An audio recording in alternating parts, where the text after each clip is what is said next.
नमस्कार प्रिय विद्यार्थियों, वंदे मातरम। मैं आपका अपना प्रेम शर्मा भाटिया आश्रम के इस डिजिटल मंच पर एक बार पुनः स्वागत, सत्कार, अभिनंदन करता हूं। प्रिय विद्यार्थियों, इस रविवार जो आपने प्रश्न पत्र दिया एलडीसी का, वो कैसा हुआ, किस प्रकार आपने उसका हल किया और कहां कहां आपने कोई कमी बेसी छोड़ी, कोई त्रुटि छोड़ी, उन सब की जिक्र करने हम आपके समक्ष उपस्थित हुए हैं। तो आप एलडीसी के जो हमारी एक टेस्ट सीरीज चल रही है, इसको बहुत अच्छे से आनंद के साथ आप दे रहे हैं, आगे बढ़ रहे हैं। हमारे एक एक करके बेहतर से बेहतरीन प्रश्न पत्र आपके समक्ष आते हैं, उनके उत्तर देते हैं आप, और अपने आप की जांच परख करते हैं और निरंतर अपने विकास पथ पर अग्रसर होते हैं। प्रिय विद्यार्थियों, इसी विकास पथ पर अग्रसर करने के लिए एक और पेपर आपके समक्ष आ गया है और उसका हल लेकर मैं प्रेम शर्मा आपके समक्ष उपस्थित हूं। बात करते हैं इस रविवार के एलडीसी के प्रश्न पत्र की, जिसका पहला प्रश्न है आपकी स्क्रीन पर। ये समास व उसकी विशेषता संबंधी विकल्प सुमेलित कीजिए, यानी सूची 1 को सूची 2 से मिलाना होगा। प्रिय विद्यार्थियों, कैसे? क्योंकि तत्पुरुष समास की बात कर रहा है। तत्पुरुष में से कौन सा पद प्रधान होता है, यह पद प्रधानता की दृष्टि से हमेशा समासों से प्रश्न आता है कि पद प्रधानता की दृष्टि से कौन सा समास कितना इंपॉर्टेंट है। तो तत्पुरुष समास में द्वितीय पद प्रधान होता है, द्विगु समास में द्वितीय पद प्रधान होता है, द्वंद्व समास में दोनों पद प्रधान होते हैं, और बहुब्रीहि समास तृतीय पद या अन्य पद या उसका सूचक पद प्रधान होता है। तो प्रिय विद्यार्थियों, उत्तर विकल्प के रूप में बहुब्रीहि में देखो, द्विगु में पूर्व पद संख्यावाची, रेड ले लो आप, पूर्व पद संख्यावाची, बिल्कुल। दोनों पद प्रधान, बिल्कुल। बहुब्रीहि में दोनों पद उपप्रधान अप्रधान, बहुब्रीहि में होगा। और कौन सा रह गया? तत्पुरुष में उत्तर पद प्रधान, बिल्कुल आएगा प्रिय विद्यार्थियों। तो पहले में दूसरा, बी में तीसरा, सी में चौथा और डी में पहला उत्तर की मिलान करिए, आप निश्चित रूप से इसी को पाएंगे कि आप पहले उत्तर के साथ जाएंगे। प्रिय विद्यार्थियों, जो कहता है आपसे कि आप कूट 1 को ए में दूसरा, इस प्रकार से आप इसे सही कर सकते हैं, और जो विद्यार्थी ऐसा करते हैं उनको बिल्कुल सही होता है जी। निश्चित रूप से पूर्व पद प्रधान होता है, उत्तर पहला आएगा। आइए साहब, बिल्कुल अगला देखिए। निम्नलिखित में से वह समस्त पद समूह पहचानिए जिनका पूर्व पद प्रधान होता है। जीव जंतु, पाप पुण्य, माता पिता, द्वंद्व है, गिरिधर, रतिकांत, पशुपति, मुख, चंद्र, भुजदंड, देहलता, देह की लता, मुख है, चंद्रमा, जो बाइज्जत, सावधान, प्रतिध्वनि, यानी कि जिनका ये है प्रिय विद्यार्थियों अव्ययी भाव समास।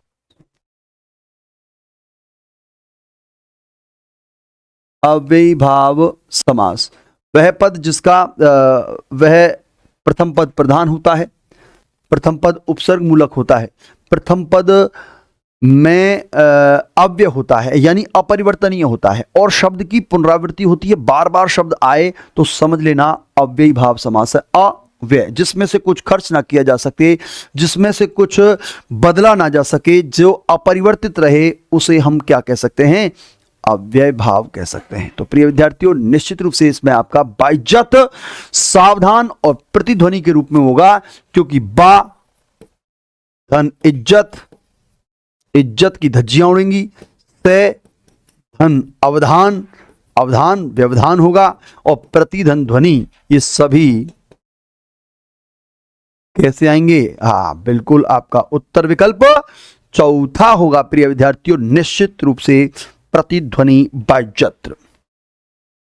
हाँ जी, आइए अगला देखते हैं प्रिय विद्यार्थियों। जी हाँ, अगला देखेंगे, और अगले में हम क्या करेंगे? विग्रह के अनुसार असंगत, असंगत को चुनेंगे। असंगत क्या है? असंगत क्या है? 7 ऋषियों का समूह सप्तऋषि होता है, वज्र के समान है, नहीं होता है। नीला है कमल, जो नील कमल होता है, इनमें से कोई नहीं। उत्तर है वज्र के समान है आयुध, जो वज्र है आयुध के समान, जो जिसका ये होता है वज्रायुध। तो उत्तर विकल्प क्या आएगा आपका? वज्र के समान है आयुध, आयुध नहीं है, वज्र है आयुध जिसका, इसका अर्थ होगा वज्र है आयुध, विग्रह होगा इसका वज्र है वज्र है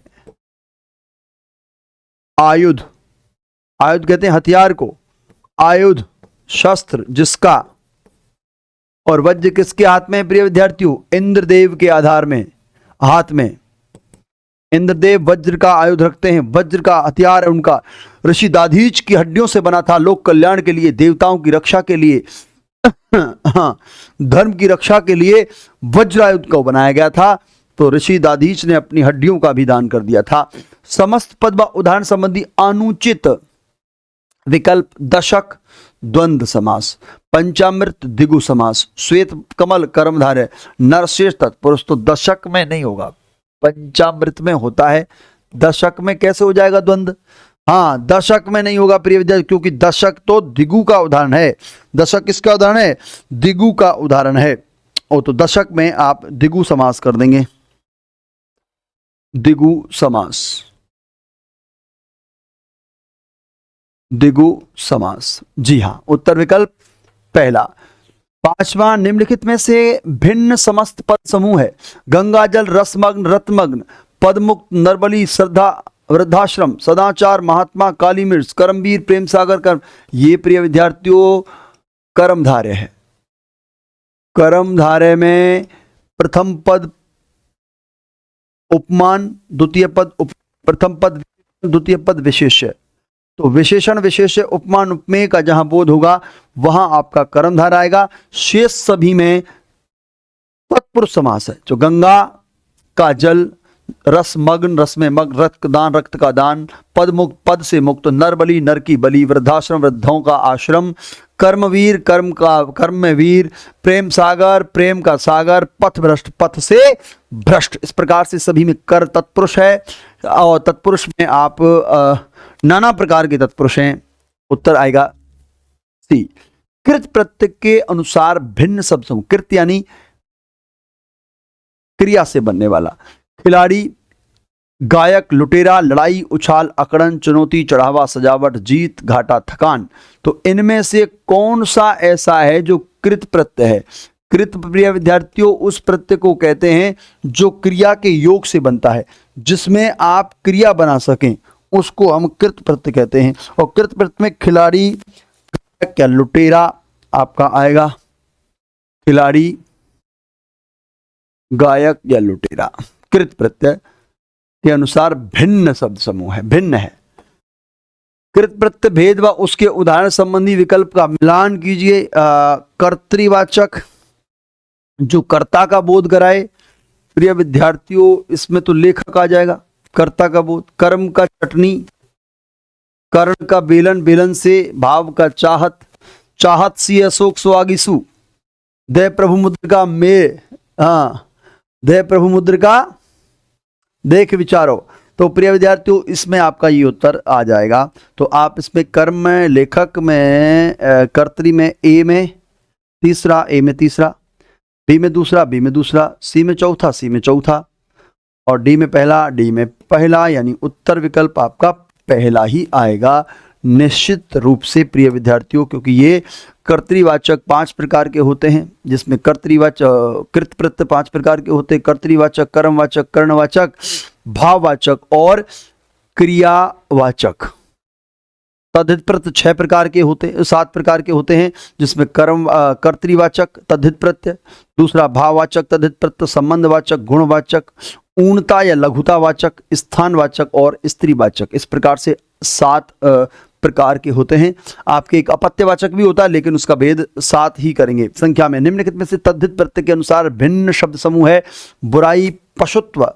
तद्धित प्रत्यय के अनुसार बुराई, बुरा से बुराई, पशु से पशुता, गुरु से गौरव, मूर्खता, खटास, मूर्ख, खट्टा, बुढ़ा, ठंडक, सादगी, गरिमा, विशैला, जरूरी, इच्छा। प्रिय विद्यार्थियों भिन्न अनुसार भिन्न क्या है? शब्द समूह के अनुसार भिन्न आपको तद्धित प्रत्यय देखना है कृत प्रत्यय के अनुसार। और भिन्न इसमें जी हाँ बिल्कुल आपका विशैला, जरूरी और ऐच्छिक को हम भिन्न तद्धित प्रत्यय करेंगे। विष से विशैला, जरूर से जरूरी और इच्छा से ऐच्छिक शब्द बन जाएगा तद्धित प्रत्यय के अनुसार। सभी आपके हाँ नवा है प्रिय विद्यार्थियों। नवे में आप क्या करेंगे? जी हाँ, प्रत्यय निर्मित शब्द के अनुसार मूल शब्द और प्रत्यय संबंधी अनुचित युग्म है। नौकर से नौकुरानी, अंजन से अंजनी, पड़ोस से पड़ोसिन, लघु से लघु। बिल्कुल सही है प्रिय विद्यार्थियों, अंजनी, अंजनी से बनेगा ए पुत्र, आंजनेय। अंजनी अपत्यवाचक है प्रिय विद्यार्थी, संतान का बोध, और इसे आंजनेय कहते हैं हनुमान जी को। हनुमान जी, आंजनेय। अंजनी पुत्र पवन सुत, अंजनी पुत्र पवन सुत, अंजनी के पुत्र हैं, पवन के सुत हैं, तो ये आपको आंजनेय हनुमान जी के लिए। अप्रत्यय से कुशल में, कुशल में ए लगा, कौशल बना, कौशल। शिव में ए लगा, शैव बना। मधु, मधु में प्रिय विद्यार्थियों ए लगा, माधव बना। रघु में ए राघव बना। धनु में ए बना, दानव बना। यदु में ए लगा, यादव बना। लेकिन कुटिल में कुटिल में नहीं बनेगा प्रिय विद्यार्थियों, कौटिल्य। हाँ, कौटिल से क्या बनता है? कौटिल। आपका ये आप बिल्कुल कर देंगे। आइए साहब, कर्म के आधार पर क्रिया भेद के अनुसार भिन्न उदाहरण है। क्रिया अर्थ या कर्म के आधार पर प्रिय विद्यार्थियों अकर्मक सकर्मक होती है, आप अच्छे से जानते हो। रचना संरचना के आधार पर 5 भेद किए गए हैं, जिसमें संयुक्त क्रिया होती है, नाम धातु क्रिया होती है, प्रेरणार्थक होती है, पूर्व कालिक होती है, कृदंत होती है, और काल के आधार पर वर्तमान, भूत और भविष्य के रूप में बटी होती है। तो यहाँ कर्म के आधार पर पूछा, वह आजकल चुपचाप रहता है, वह आजकल क्या रहता है? नहीं आएगा उत्तर। वे अक्सर कविताएं लिखते रहते हैं, वे क्या लिखते रहते हैं? उत्तर कविता आया। माँ प्रातःकाल गीता पढ़ा करती है, गीता उत्तर आ गया। वे हमें अक्सर डांटते रहते हैं, डांटते रहते हैं। क्रिया के आधार पर क्रिया के भेद के अनुसार भिन्न उदाहरण। भिन्न तो यही है, वह आजकल चुपचाप रहता है, यानी अकर्मक क्रिया है। अकर्मक क्रिया, अकर्मक क्रिया का भेद है। किस विकल्प में द्विकर्मक क्रिया का प्रयोग नहीं हुआ है? द्विकर्मक जिसमें 2 कर्म होते हैं प्रिय विद्यार्थियों, एक सजीव कर्म होता है तो एक निर्जीव कर्म होता है। सजीव कर्म प्राणीवाचक होता है, निर्जीव कर्म अप्राणीवाचक होता है। जो सजीव कर्म है वो गौण कर्म होता है, और जो निर्जीव कर्म है वह मुख्य कर्म होता है। तो इस प्रकार से द्विकर्मक क्रिया में हम किसी निर्जीव को मुख्य कर्म मानेंगे, न कि सजीव को। जैसे जैसे जैसे क्या? जैसे गुरुजी विद्यार्थियों को व्याकरण पढ़ा रहे हैं, तो विद्यार्थियों को गौण कर्म है, व्याकरण मुख्य कर्म है। तो किस विकल्प पे? उन्होंने हमें टॉफियां बांटी थी, उन्होंने हमें, है भाई। मां नौकर को कुछ रुपए दे रही है भाई। ड्राइवर जल्दी लौट आया था, ड्राइवर जल्दी लौट आया। लता बच्चों को खाना खिला रही थी, ड्राइवर जल्दी लौट आया था। इसमें कोई द्विकर्मक क्रिया नहीं है। बाकी शेष में देखो, बच्चों को, नौकर को, हमें, ये द्विकर्मक है, यानी प्राणीवाचक है। और ये टॉफियां बांटी, जल्दी रुपए बांटे, रुपए और खाना खिला रही है, तो ये आपके द्विकर्मक के रूप में आ जाएंगे। ड्राइवर नहीं आएगा। और असंगत को, जी, निम्नलिखित में से असंगत, हम जल्दी सो गए थे, अकर्मक है भाई। मोहन गीत गुनगुना रहा था, अकर्मक है भाई। बहुत गीत गुनगुना रहा था, नहीं है भाई। और दादी बहुत थक गई है, अकर्मक है। सोहन अचानक गिर पड़ा, अकर्मक है। जी हाँ, गीत गुनगुना रहा था, मतलब क्या गुनगुना रहा था? उत्तर क्या आया? अकर्मक। तो आपका उत्तर विकल्प कौन सा सही होगा? मोहन गीत गुनगुना रहा था। दैट इज द असंगत ऑप्शंस है आपका, बाकी सब सही है। बच्चे खेलकर लौट आए थे। वाक्य में पूर्वकालिक क्रियापद है। खेलकर लौट आए थे, खेलकर है भी है। कर करके तेही का जहां प्रयोग होगा, कर करके और तेही, आंख मीच के पूर्वकालिक। सविता गृह कार्य करके सो रही है। पिताजी अखबार पढ़कर घूमने गए। दादाजी चाय पीकर लेट गए। मम्मी खाना बनाकर टीवी देख रही है। हाँ बिल्कुल देख रही है। तो कर करके तेही का प्रयोग होगा पूर्वकालिक क्रिया। पूर्वकालिक क्रिया के संदर्भ में असंगत वाक्य में दो क्रियाएं प्रयुक्त होती हैं, है बिल्कुल सही है। पूर्वकालिक क्रिया मुख्य क्रिया से पहले संपन्न होती है, बिल्कुल सही है। पहले क्रिया पद के साथ कर के प्रत्यय जुड़े होते हैं और वाक्य में प्रयुक्त सभी क्रियाएं पूर्वकालिक होती हैं। वाक्य में प्रयुक्त सभी क्रियाएं पूर्वकालिक क्यों होंगी भैया? ये उत्तर तो बिल्कुल गलत है। वाक्य में प्रयुक्त क्रियाएं सभी नहीं होंगी। जी हाँ, अलग अलग प्रकार की क्रियाएं, तो आप इसे सही करेंगे। कर्तृवाच्य का प्रयोग किस वाक्य में होता है? कर्तृवाच्य यानी सकर्मक अकर्मक दोनों में होता है, एक व दो दोनों। कर्तृवाच्य में दोनों होंगे, कर्मवाच्य में सकर्मक क्रिया होगी और भाववाच्य में केवल अकर्मक क्रिया होगी। जी हाँ, देखिए जैसे अमित रोजाना शोर मचाता रहता है, वाक्य में किस वाक्य रूप में है और उसका परिवर्तन किस वाच्य में होगा? अमित रोजाना शोर मचाता है, यानी कर्तृवाच्य से भाववाच्य, कर्तृवाच्य से कर्मवाच्य, भाववाच्य से कर्तृवाच्य और कर्मवाच्य से भाववाच्य। तो प्रिय विद्यार्थियों, इसका होगा कर्तृवाच्य से कर्मवाच्य। रोजाना शोर मचाता है, तो कर्तृवाच्य से अमित कर्मवाच्य में बदल जाएगा। भाववाच्य के संदर्भ में असत्य कथन है। इनमें क्रिया सदैव एकवचन रूप में प्रयुक्त होती है। भाववाच्य के संदर्भ में असत्य कथन, इनमें क्रिया सदैव एक वचन रूप में प्रयुक्त होती है। इनमें क्रिया सदैव पुल्लिंग रूप में प्रयुक्त होती है।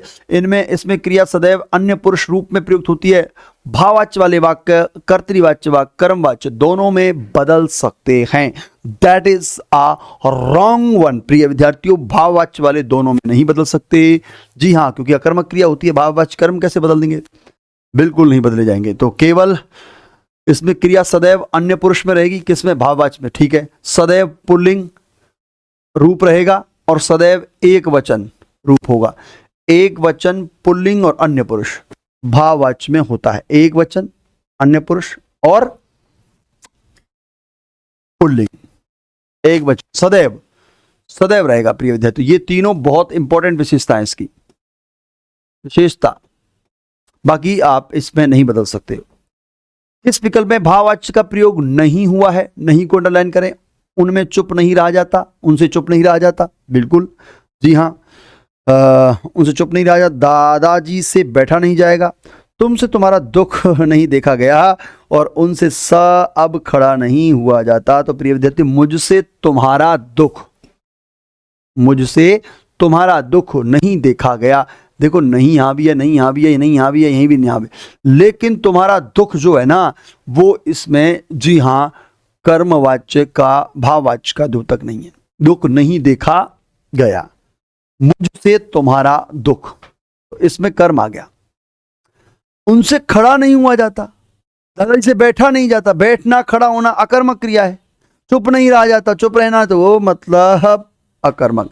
तो इन तीनों में अकर्मक है। यहाँ जो है वो इसलिए है कि दुख देखा नहीं जाता, किसी का दुख नहीं देखा जाता। दुख मतलब कर्म है। मदारी के द्वारा खेल दिखाया जा रहा था, वाक्य में वाक्य कौन सा है और इसका परिवर्तन किस वाच्य रूप में होगा? मदारी से खेल नहीं देखा जा रहा है। बिल्कुल आप इसमें मदारी से, जी हाँ, कैसे करेंगे? कर्मवाच्य से कर्तृवाच्य, जी, कर्मवाच्य से कर्तृवाच्य। मदारी के द्वारा खेल दिखाया जा रहा था। मदारी के द्वारा, मदारी खेल दिखा रहा है। मदारी खेल दिखा रहा है या मदारी के द्वारा खेल दिखाया जा रहा था? मदारी खेल दिखा रहा था। तो कर्मवाच्य से कर्तृवाच्य में इस प्रकार से बदल जाएगा। कर्तृवाच्य से भाव, कर्तृवाच्य से कर्म, कर्तृवाच्य से ये कर्म है मदारी। मदारी के द्वारा खेल, मदारी के द्वारा दिखाया जा रहा था। खेल मदारी के द्वारा दिखाया जा रहा था। तो आप इस प्रकार से भी इसमें कर सकते हैं। से कर्तृवाच्य। बेसर धूसर रासव वातने सुपर्ण देव पगा जाह्नवी नागरी इस शब्द समूह के संदर्भ में पर्यायवाची संबंधी असत्य कथन है। सब समूह में 2 से अधिक शब्दों में पर्यायवाची शब्द है। सब समूह में 3 शब्दों में 3 से अधिक पर्यायवाची शब्द हैं। बेसर धूसर रासव परस्पर पर्यायवाची शब्द हैं, इनमें से कोई नहीं। जी हां, उत्तर विकल्प आएगा शब्द समूह में 3 शब्दों के 3 से अधिक पर्यायवाची शब्द हैं, जैसे बेसर धूसर रासव गधा। बेसर धूसर रासव तो गधा को कहते हैं। वातने सुपर्ण नागरी गरुड़ को कहते हैं।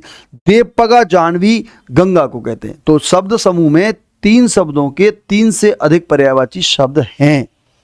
तो उत्तर विकल्प क्या आएगा इसका? जी हाँ, ये आएगा। हाँ, देवपगा जाह्नवी ये आपके गंगा के हैं, बिल्कुल आपके। बेसर धूसर रासव ये तीनों गधा के हैं। गधा, गर्धव। सुवर्ण देवपगा जी सुवर्ण। वातने सुवर्ण किसके हैं? वातने सुवर्ण आपके नागारी गरुड़ के हैं। वातने सुवर्ण और नागारी ये किसके हैं? 1 2 3 गरुड़। और देवपगा जाह्नवी ये गंगा के हैं। गंगा के हैं, इसलिए शब्द समूह 3 शब्दों के 3 से अधिक पर्यायवाची शब्द हैं। किस विकल्प के शब्द परस्पर पर्यायवाची नहीं है? नहीं को अंडरलाइन करो। अंबर सौरभ कुसुम, संकुत पावन सचेत, बसंत दूत श्यामा पिक, स्वच्छ शुद्ध और विमल। संकुत, पावन और सचेत। जी हाँ, विकल्प है अंबर सौरभ कुसुम, स्वच्छ शुद्ध विमल, बसंत दूत और ये हैं जी। पर्यायवाची शब्द संबंधी विकल्प सुमेलित कीजिए। प्रिय विद्यार्थियों, देखिए अपने आप उत्तर आएगा इनका। कमल को क्या कहेंगे? किरण को क्या कहेंगे? कृष्ण को क्या कहेंगे? और खग को क्या कहेंगे? देखिए कृष्ण, कृष्ण जो है प्रिय विद्यार्थियों वो मधुरेश हो सकते हैं क्या? वाष्णे मुकुंद मधुरेश हो सकते हैं। किरण मयूख या मरीच या रचि हो सकती है क्या? हो सकती है। खग ताम्रस सिरोरूह यानी कमल हो सकता है क्या? सरूर अंबुज। और खग के लिए अंडज, अंडा देता है, द्विज होता है, पखेरु होता है। तो आप पहले में दूसरा करेंगे क्या? ए में दूसरा है, बी में तीसरा है, सी में चौथा है और पहले में डी है। उत्तर आ जाएगा क्या? बिल्कुल आ जाएगा। जी हाँ, कृष्ण वाष्णेय मधुरेश भी होते हैं, मधुर धन ईश होते हैं। वाष्णेय वृष्णि कहते हैं यादव को, वृष्णि से बनते हैं, वृष्णि धन ए वाष्णेय ए प्रत्यय लगता है प्रिय विद्यार्थियों। और श्री कृष्ण यादव हैं ये, और ये श्री कृष्ण हैं। श्री कृष्ण मधुरेश भी हैं, मयूख मरीच रचि और ये आप ताम्रस आप जानते हैं। पारधी लुब्धक सारंगिक ये पर्यायवाची शब्द किसके हैं? गणिका, घोड़ा, चांदनी या चिड़ी मार। भाई बहुत ही अच्छा और इंपॉर्टेंट आपसे पूछा गया है कि किसके पर्यायवाची हैं, बताइए फटाफट से। यस, चिड़ी मार के हैं प्रिय विद्यार्थियों, चिड़ी मार। पारधी, लुब्धक, सारंगिक सभी चिड़ी मार के हैं। चिड़ी मार एक शिकारी होता है। जी हाँ, लुब्धक शिकारी को कहते हैं। व्याध और व्याल, व्याल यानी सांप, व्याध यानी शिकारी, तो व्याधि भी आप इसको लगा सकते हैं। भिन्न पर्यायवाची कलाधर, रजनीपति, अमृत निधान, सौंध, रूपा, रूप्य, जातरूम, सीम, धौत, श्वेत, सितराम और सदोक। निम्न में से क्या होगा पर्यायवाची? कलाधर, रजनीपति, अमृत निधान ये चांद के पर्यायवाची हैं प्रिय विद्यार्थियों। चांद यानी चंद्रमा।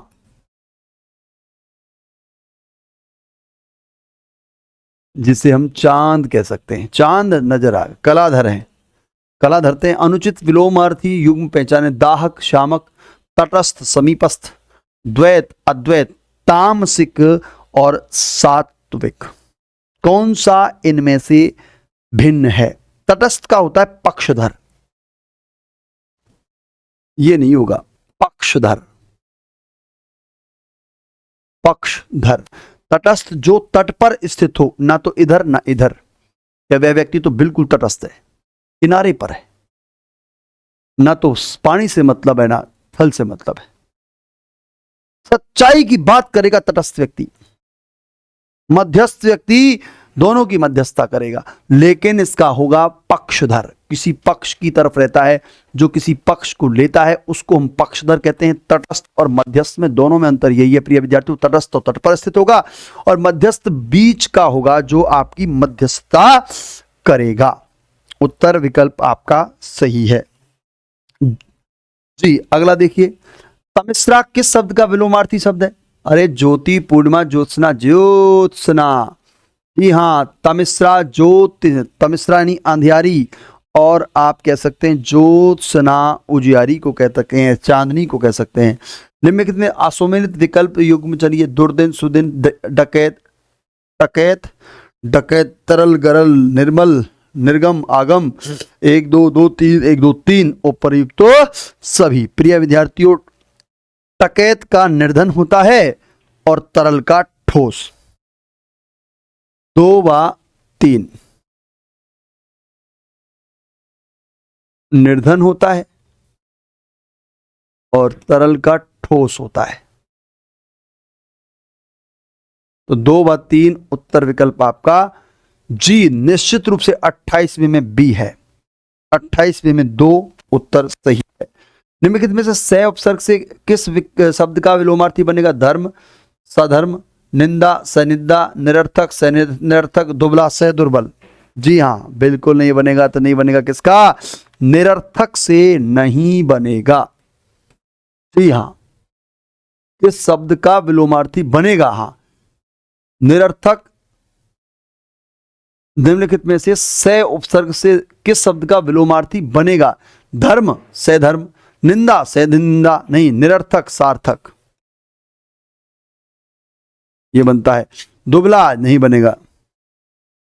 संगत विलोमार्थी युग्म है नश्वर, नैसर्गिक, देवता, राक्षस, निरस्त, परस्त और पत्य, अधिपत्य। जी हाँ, 30वें में आप उत्तर दीजिए फटाफट से प्रिय विद्यार्थियों। 30वें में आपका देवता, राक्षस संगत विलोमार्थी युग्म है।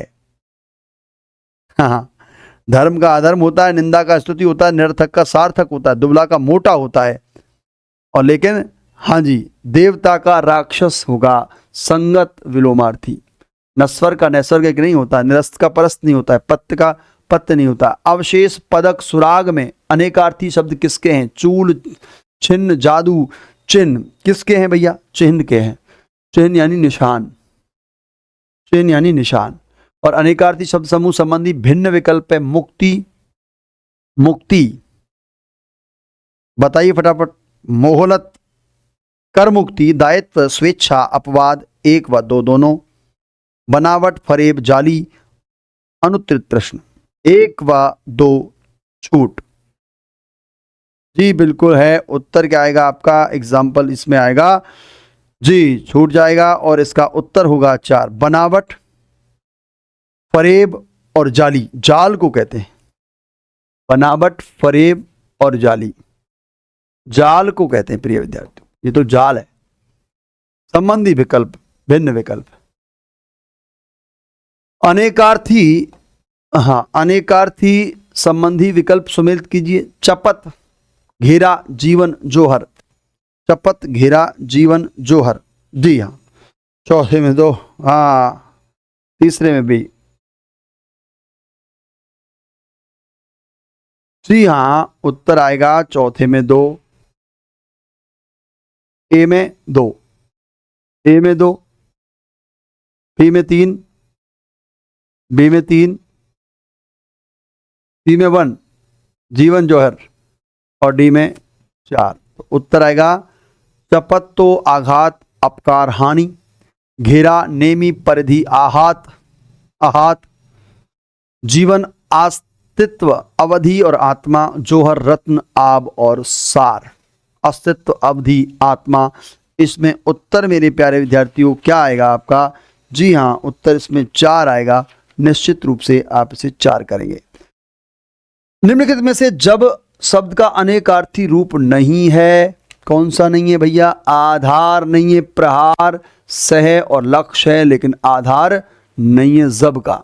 जब, ये जब है, और जब यानी एक नुक्ता लगा है नीचे इसके, जब करेंगे। डोरी द्वार श्रृंखला कीर्ति, इनमें से असंगत अनेकार्थी शब्द है। कीर्ति श्रृंखला, द्वारा और डोरी असंगत, कीर्ति है प्रिय विद्यार्थियों।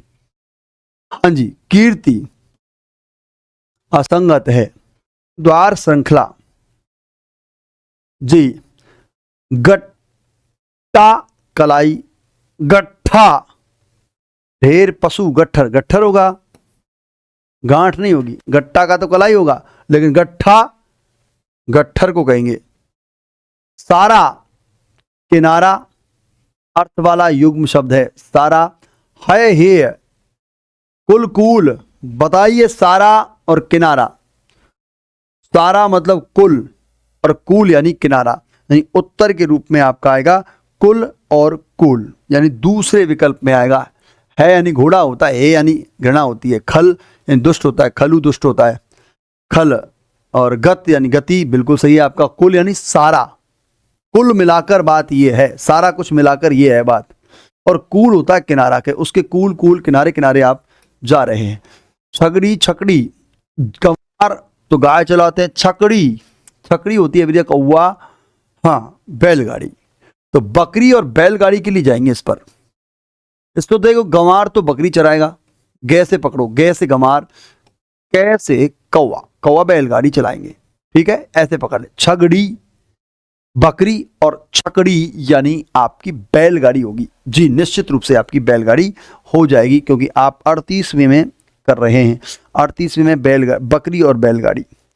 जानु भुजा, जानु यानी प्रिया के रूप में आएगा प्रिय विद्यार्थियों। युग्म संबंधी, अर्थ संबंधी, अनुचित, गगरा घड़ा, घगरा लहंगा, चूड़ा चुटिया, चूरा चूर्ण। जानु भुजा अनुचित विकल्प है। डोल एक बर्तन, डोल एक बाजा। जानू, जानू कहते हैं भुजा को प्रिय विद्यार्थियों, भुजा है जानू और घुटना है जानू। जानू यानी जांग, जानू यानी जांग और जानू यानी घुटना। घुटना, आजानु बाहु शब्द सुना है आपने? जानू यानी घुटना, हाँ नहीं, जानू यानी घुटना, सॉरी। आजानु बाहु, ये जानू होता है ना जो, वो घुटना है। आजानु बाहु चापधर संग्राम जित खरदूषणम, वदित तुलसीदास शंकर शेष मुनि मन रंजनम। जानू मतलब घुटनों से लेकर बाहुओं तक, भुजाओं तक, उसे हम कहते हैं आजानु बाहु। तो ये जानू यानी घुटना है, ना कि भुजा। और ये जानू यानी प्रिया नहीं होगी, प्रिया नहीं होगी, क्या होगी ये? बिल्कुल आपकी जांग होगी, जंघा होगी, जांघ, जंघा, ये जानू। जानू दीर्घ वाली है प्रिय विद्यार्थियों, ध्यान रखना, दोनों शब्दों में जानू यानी घुटना और जानू। आजानु बाहु श्री राम को कहा जाता है। आजानु बाहु सर चाप धर संग्राम जित खरदूषणम। युग्म शब्द, अर्थ संबंधी विकल्प सुमेलित कीजिए। चिर चीर, छग छाग, जिरह जिरह, दीठ और डीठ, वाह, दीठ बेशर्मा, ढीठ यानी नजर, जिरह बहस, जिरह कवच, छाग बकरा, छाक तृप्ति, चिर, चिर प्राचीन, चीर यानी वस्त्र, तो चिर चीर, छाग छाग।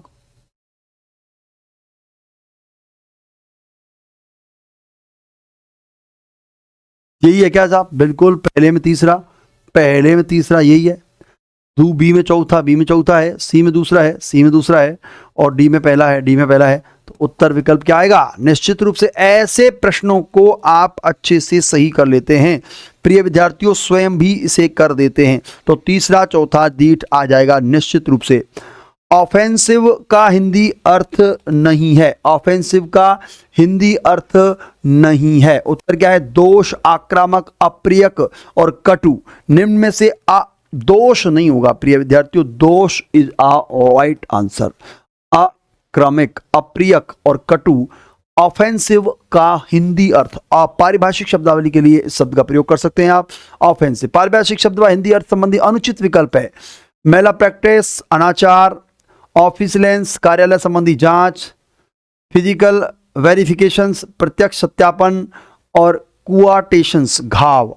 आप इनमें से क्वांटेशंस में क्या करेंगे, फटाफट से बताइए। जी हाँ, निम्न में से कौन सा? कार्यालय संबंधी जांच, ऑफिसलेंस, जी बिल्कुल नहीं हो, कार्यालय भाषा होता है ये।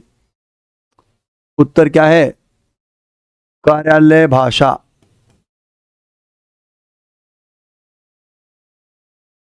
भाषा को कहेंगे आप इसको, जांच नहीं है ये, जांच नहीं है। क्या है ये? कार्यालय भाषा को कहेंगे। जी आइए साहब, अगला देखिए, रियल एस्टेट। रियल एस्टेट का बहुत तगड़ा बिजनेस इस अभी आपके आसपास, आपके सभी जगह जहां जहां भी स्टेट्स हैं, जहां जो भी जिला है, वो हेडक्वार्टर्स पर रियल एस्टेट का बहुत तगड़ा बिजनेस चल रहा है। प्रिय विद्यार्थियों, शब्द का हिंदी अर्थ क्या होगा? कर योग्य संपत्ति, आदिलेख, नवाचार, स्थावर संपदा। इस संपदा को कहते हैं real estate. Real estate, estate, जी हाँ, ये बहुत ही बड़ा बिजनेस चलता है प्रिय विद्यार्थियों। जयपुर में तो जेडीए, रेरा, बहुत सारे आपके रियल एस्टेट से चलते हैं ये। बिल्कुल, ये आपका स्थावर या संपदा, प्लॉटिंग जो करते हैं वो रियल एस्टेट के द्वारा करते हैं। और रेंडेंट ऑफ रिड्यूएंडेंट का हिंदी अर्थ, रिड्यूएंडेंट आवर्तक, अनावश्यक, पंजीकृत या शोध कार्य या अनुत्तरित प्रश्न। निम्न से क्या होगा? जी हां, निश्चित रूप से अनावश्यक होता है, क्योंकि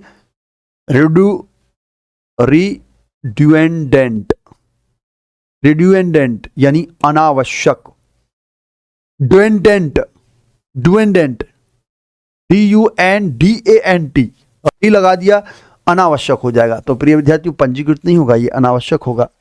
निम्नलिखित में से विनिष्कासन, विनिष्कासन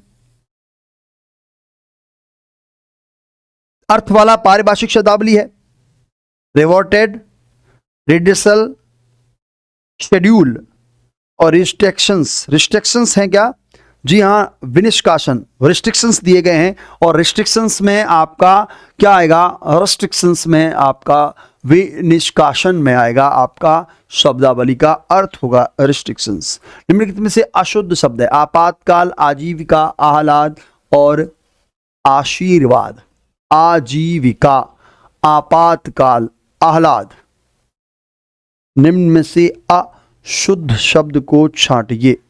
जी बिल्कुल प्रिय विद्यार्थियों, इसमें आपातकाल इज अशुद्ध शब्द होगा। आपातकाल हलंत वाला आ जाएगा, आपातकाल इज राइट। आजीविका बिल्कुल सही है, आह्लाद सही है, आशीर्वाद सही है, आपका आपातकाल इज राइट आंसर होगा।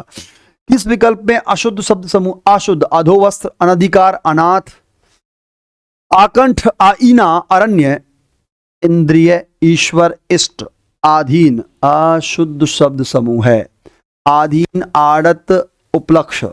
जी हां, उत्तर विकल्प अधीन होता है, वह उसके अधीन है। आढ़त,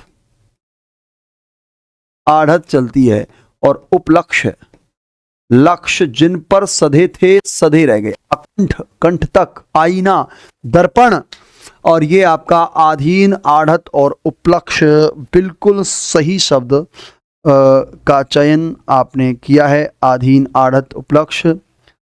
जी हां, और अशुद्ध शुद्ध शब्दों का असंगत युग्म है ऊष्मा, उषा, उष्मा, ऊष्मा, अशुद्ध शुद्ध सही है। उहापोह, उहापोह, उल्लंघन, उल्लंघन, संग्रह, संग्रह बिल्कुल सही है। उहापोह। प्रिय विद्यार्थियों, ऊह, धन, अपोह, और शब्द बनता है ऊहापोह, शुद्ध होता है ऊहापोह। विचारों का ऐसा प्रवाह, विचारों का ऐसा प्रवाह जिसमें कोई निष्कर्ष ना निकले। ऊहापोह की स्थिति बनी हुई है कि मैं आरएस दूं या फिर एलडीसी दे दूं। मैं आरएस दूं या फिर मैं चतुर्श्रेणी दे दूं। ऊहापोह की विचारों का ऐसा प्रवाह आप जिसमें निर्णय ना कर पाए कि क्या क्या होगा क्या नहीं होगा, वो आपका विचारों का प्रवाह है। ऊहापोह की स्थिति, ऊहापोह शुद्ध है और ऊहापोह अशुद्ध है। ये तो शुद्ध होगा और ये अशुद्ध होगा, तो ये क्रम उल्टा कर दिया है, बाकी सब सही है। उल्लंघन बिल्कुल सही है आपका जी। कनीन का शब्द में अशुद्धि का कारण क्या है? अनावश्यक स्वर, स्वरलोप, अनावश्यक प्रत्यय, शब्द स्वर शुद्ध नहीं है जी। कनीन का में प्रिय विद्यार्थियों स्वरलोप होगा। क नी निका, क नी निका, आंख की पुतली होती है कनीनिका और स्वरलोप होता है इसमें जी। कनीनिका कर देंगे आप, स्वरलोप इज राइट आंसर जी। 50वां देखिए, निम्नलिखित में से अनुचित व्यंजन प्रयोग के कारण बना अशुद्ध शब्द है। कुषाण, कुमुदनी, कांच, औचित्य के कारण बना अशुद्ध शब्द। अनुचित व्यंजन प्रयोग के कारण प्रिय विद्यार्थियों कुषाण होता है। कुषाण, होण और कुषाण आए थे कि नहीं आए थे? कुषाण है। कुमुदनी ये व्यंजन है। कांच, औचित्य, औचित्य, तो उत्तर विकल्प क्या आएगा आपका? बिल्कुल सही है, कुषाण आएगा जी। अनुचित व्यंजन शुद्ध शब्द वाला विकल्प है इप्सा, इकाई, ईंधन और ईसाई जी। ईंधन आएगा, इकाई नहीं होता है, ईप्सा होता है। ईप्सा, ईप्सा होता है, बिल्कुल होता है। इकाई होता है, इकाई होता है, इकाई, और ईसाई होता है, ईसाई। तीनों शुद्ध, बाकी ईंधन ईंधन ही होता है। आप इसमें जी। अगला देखिए, सिवाय तुमको छोड़कर इस संकट में किसी ने साथ नहीं दिया, वाक्य में अशुद्धि का कारण है। संज्ञा का अनुचित प्रयोग, सर्वनाम शब्द का अनुचित प्रयोग, सार्वनामिक विशेषण का अनुचित प्रयोग, वाक्य पूर्णतः शुद्ध है तो सर्वनाम शब्द का अनुचित प्रयोग होगा। सिवाय तुम्हें छोड़कर, तुमको छोड़कर नहीं आता प्रिय विद्यार्थियों, सिवाय तुम्हें छोड़कर, और यह सर्वनाम का अनुचित प्रयोग हुआ है। उत्तर आपका अनुचित प्रयोग हुआ है सर्वनाम का। सिवाय तुम्हें छोड़कर मेरा साथ किसी ने नहीं दिया, सब विमुख हो गए, सब ने मुंह मोड़ लिया। जब विपत्ति आती है तो सब मुंह मोड़ लेते हैं, तो आप उत्तर करेंगे। दादाजी सर्दियों में गुनगुना गर्म पानी पीते थे, वाक्य में अशुद्धि है। संज्ञा संबंधी, सर्वनाम संबंधी, विशेषण संबंधी या क्रिया संबंधी? प्रिय विद्यार्थियों, दादाजी सर्दियों में गुनगुना ऑब्लिक गर्म पानी पीते थे। या तो गुनगुना कर दो या गर्म कर दो, दोनों में से किसी एक को, एक या दो। पानी पीते थे तो विशेषण संबंधी अशुद्धि इसमें आप कर देंगे। गुनगुना करेंगे या गुनगुना है तो गर्म है, गर्म गुनगुनों से ज्यादा बड़ा गर्म होता है भाई। गुनगुना कम गर्म, जिसे आप पी सकें, सह सके। गुनगुने पानी से गरारे करिए, गुनगुने पानी से आप गरारे करिए, थोड़ा नमक डाल लेना, गला सही हो जाएगा। कहते हैं ना गुनगुना होना चाहिए, लेकिन गर्म हो जाएगा तो गर्म से नहीं कर सकते आप, गुनगुने पानी से। और निम्नलिखित में से अशुद्ध वाक्य है। श्री कृष्ण ने अनेक नाम हैं, ऐसा वह ऐसा व्यक्ति है जिसका कोई अंग टूटा हुआ है। बच्चा कल सुबह जल्दी उठ जाएगा, वह प्राय हमारे यहां खेलने आता था। और अनुत्तरित प्रश्न, वह ऐसा व्यक्ति है जो, हाँ, वह विकलांग है। वह ऐसा व्यक्ति है जिसका कोई अंग टूटा हुआ है। विकलांग कह सकते हैं प्रिय विद्यार्थियों, विकलांग, या दिव्यांग कह सकते हैं। आजकल तो मोदी जी दिव्यांग शब्द का प्रयोग करते हैं, दिव्यांग। विकलांग कह सकते हैं, अंग टूटा हुआ है नहीं है, वह ऐसा व्यक्ति नहीं है, शुद्ध है। इस विकल्प में शुद्ध वाक्य, ज्यों ही मैं पहुंचा वह उठ गया, जैसा लिखो वैसा मोहन ने लिखा है। जी हाँ। युग परिवर्तन का बीड़ा कोई तो उठाएगा, यदि वह रुपये मांगता तब मैं अवश्य देता। उत्तर होगा 3, युग परिवर्तन का बीड़ा कोई तो उठाएगा। बीड़ा उठाया जाता है क्या भैया? युग परिवर्तन का बीड़ा चबाया जाता है जी। युग परिवर्तन का बीड़ा कोई तो उठाएगा, उठता नहीं है। बच्चे उस लंबे मैदान में खेलते, ये क्या था? किस विकल्प में शुद्ध वाक्य है? जी हाँ, उठाया जाएगा, शुद्ध यही है। जो ही मैं पहुंचा वह उठ गया, जैसे ही मैं पहुंचा, मैं जैसे ही पहुंचा वह उठ गया। तो जो ही नहीं, जैसे जैसा लिखो वैसा मोहन ने लिखा है, मोहन ने जैसा लिखा है वैसा लिखो, ये होता है। यदि वह रुपए मांगता तब मैं अवश्य देता, यदि वह रुपए मांगता तो मैं अवश्य देता, तो आता यहां पर।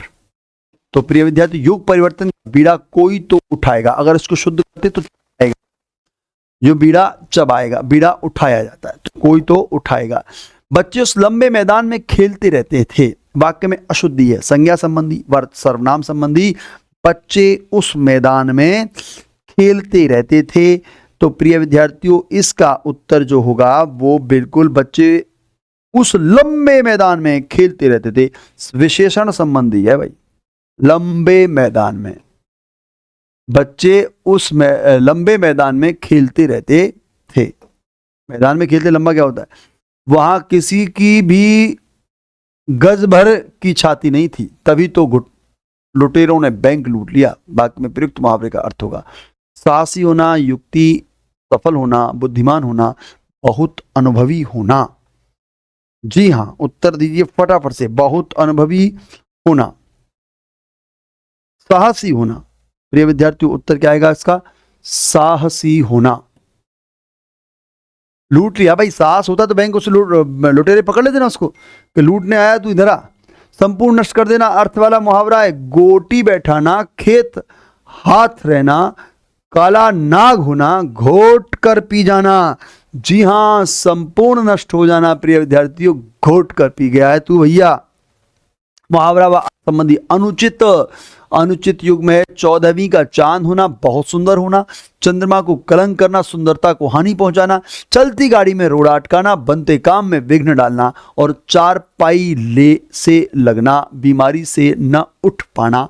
मुहावरा अर्थ संबंधी अनुचित, चलती गाड़ी में रोड़ा, बनते काम में विघ्न डालना, चंद्रमा को कलंक करना, सुंदरता को हानि पहुंचाना, 14वीं का चांद होना, बहुत सुंदर होना।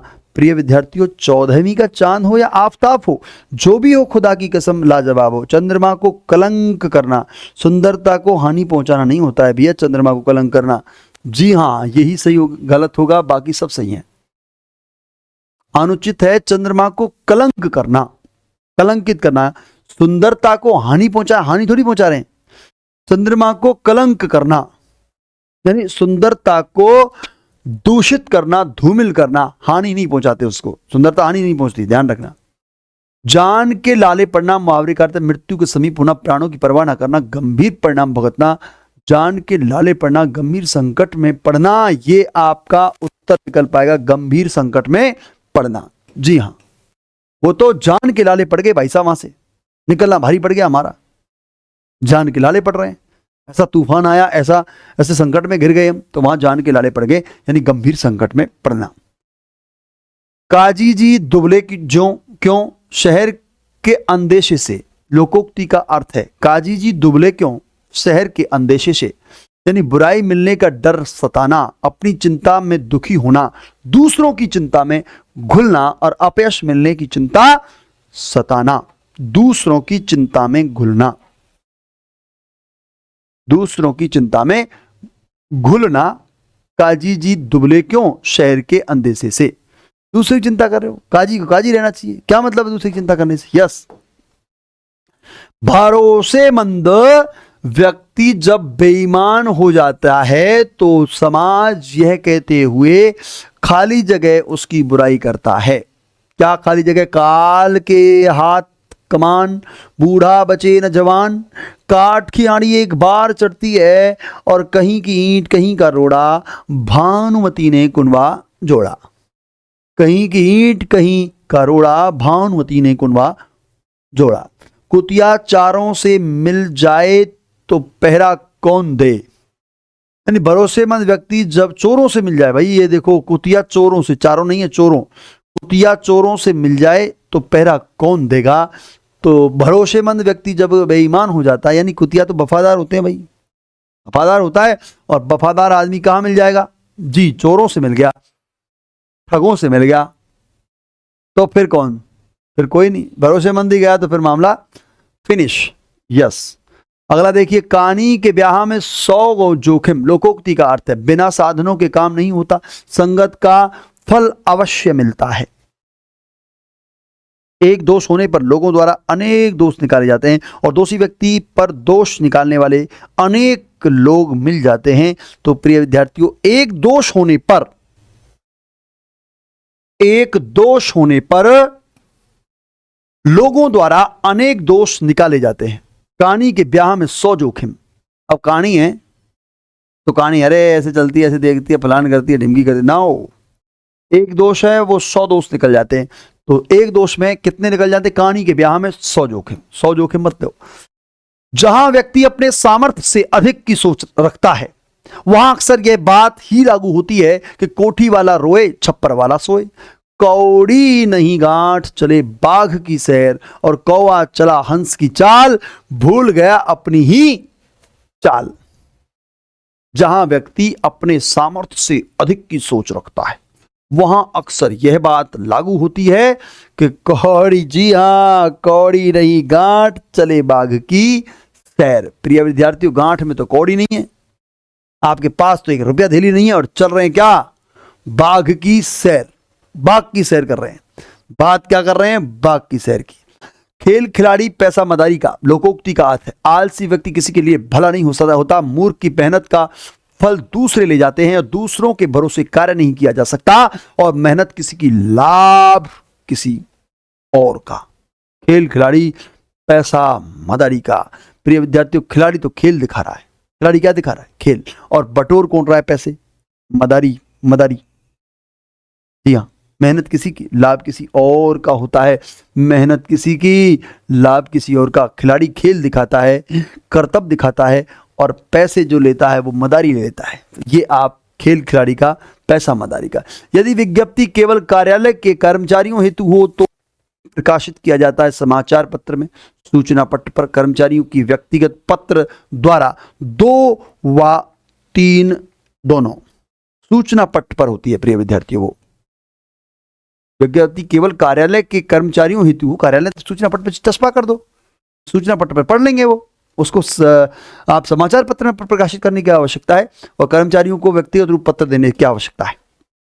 निम्नलिखित में से किस पत्र में प्रेषिती के नाम, प्रेषिती यानी पाने वाला, के नाम आगे समस्त शब्द का प्रयोग किया जाता है? विज्ञप्ति, अनुस्मारक, कार्यालय आदेश या परिपत्र?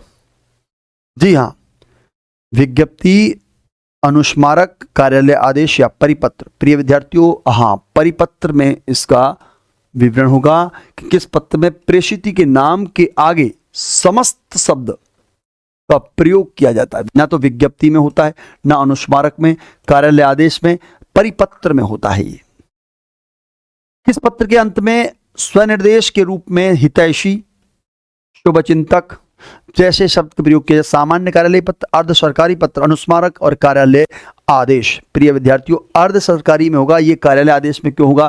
क्योंकि जो सरकारी नहीं है उसमें ही तो कर सकते हैं ऐसे आदर्श सूचक शब्दों का प्रयोग, व्यक्ति शब्दों का प्रयोग, तो अर्ध सरकारी में आप करेंगे अनुस्मारक, कार्यालय आदेश या सामान्य कार्यालय आदेश में। एक सरकारी कर अधिकारी अपने समकक्ष अधिकारी को पत्र लिख रहा है और उस पत्र में संबोधन के रूप में प्रियश्री शब्द का प्रयोग कर रहा है, तो वह कौन सा पत्र होगा? एक सरकारी अधिकारी समकक्ष अधिकारी को पत्र लिख रहा है।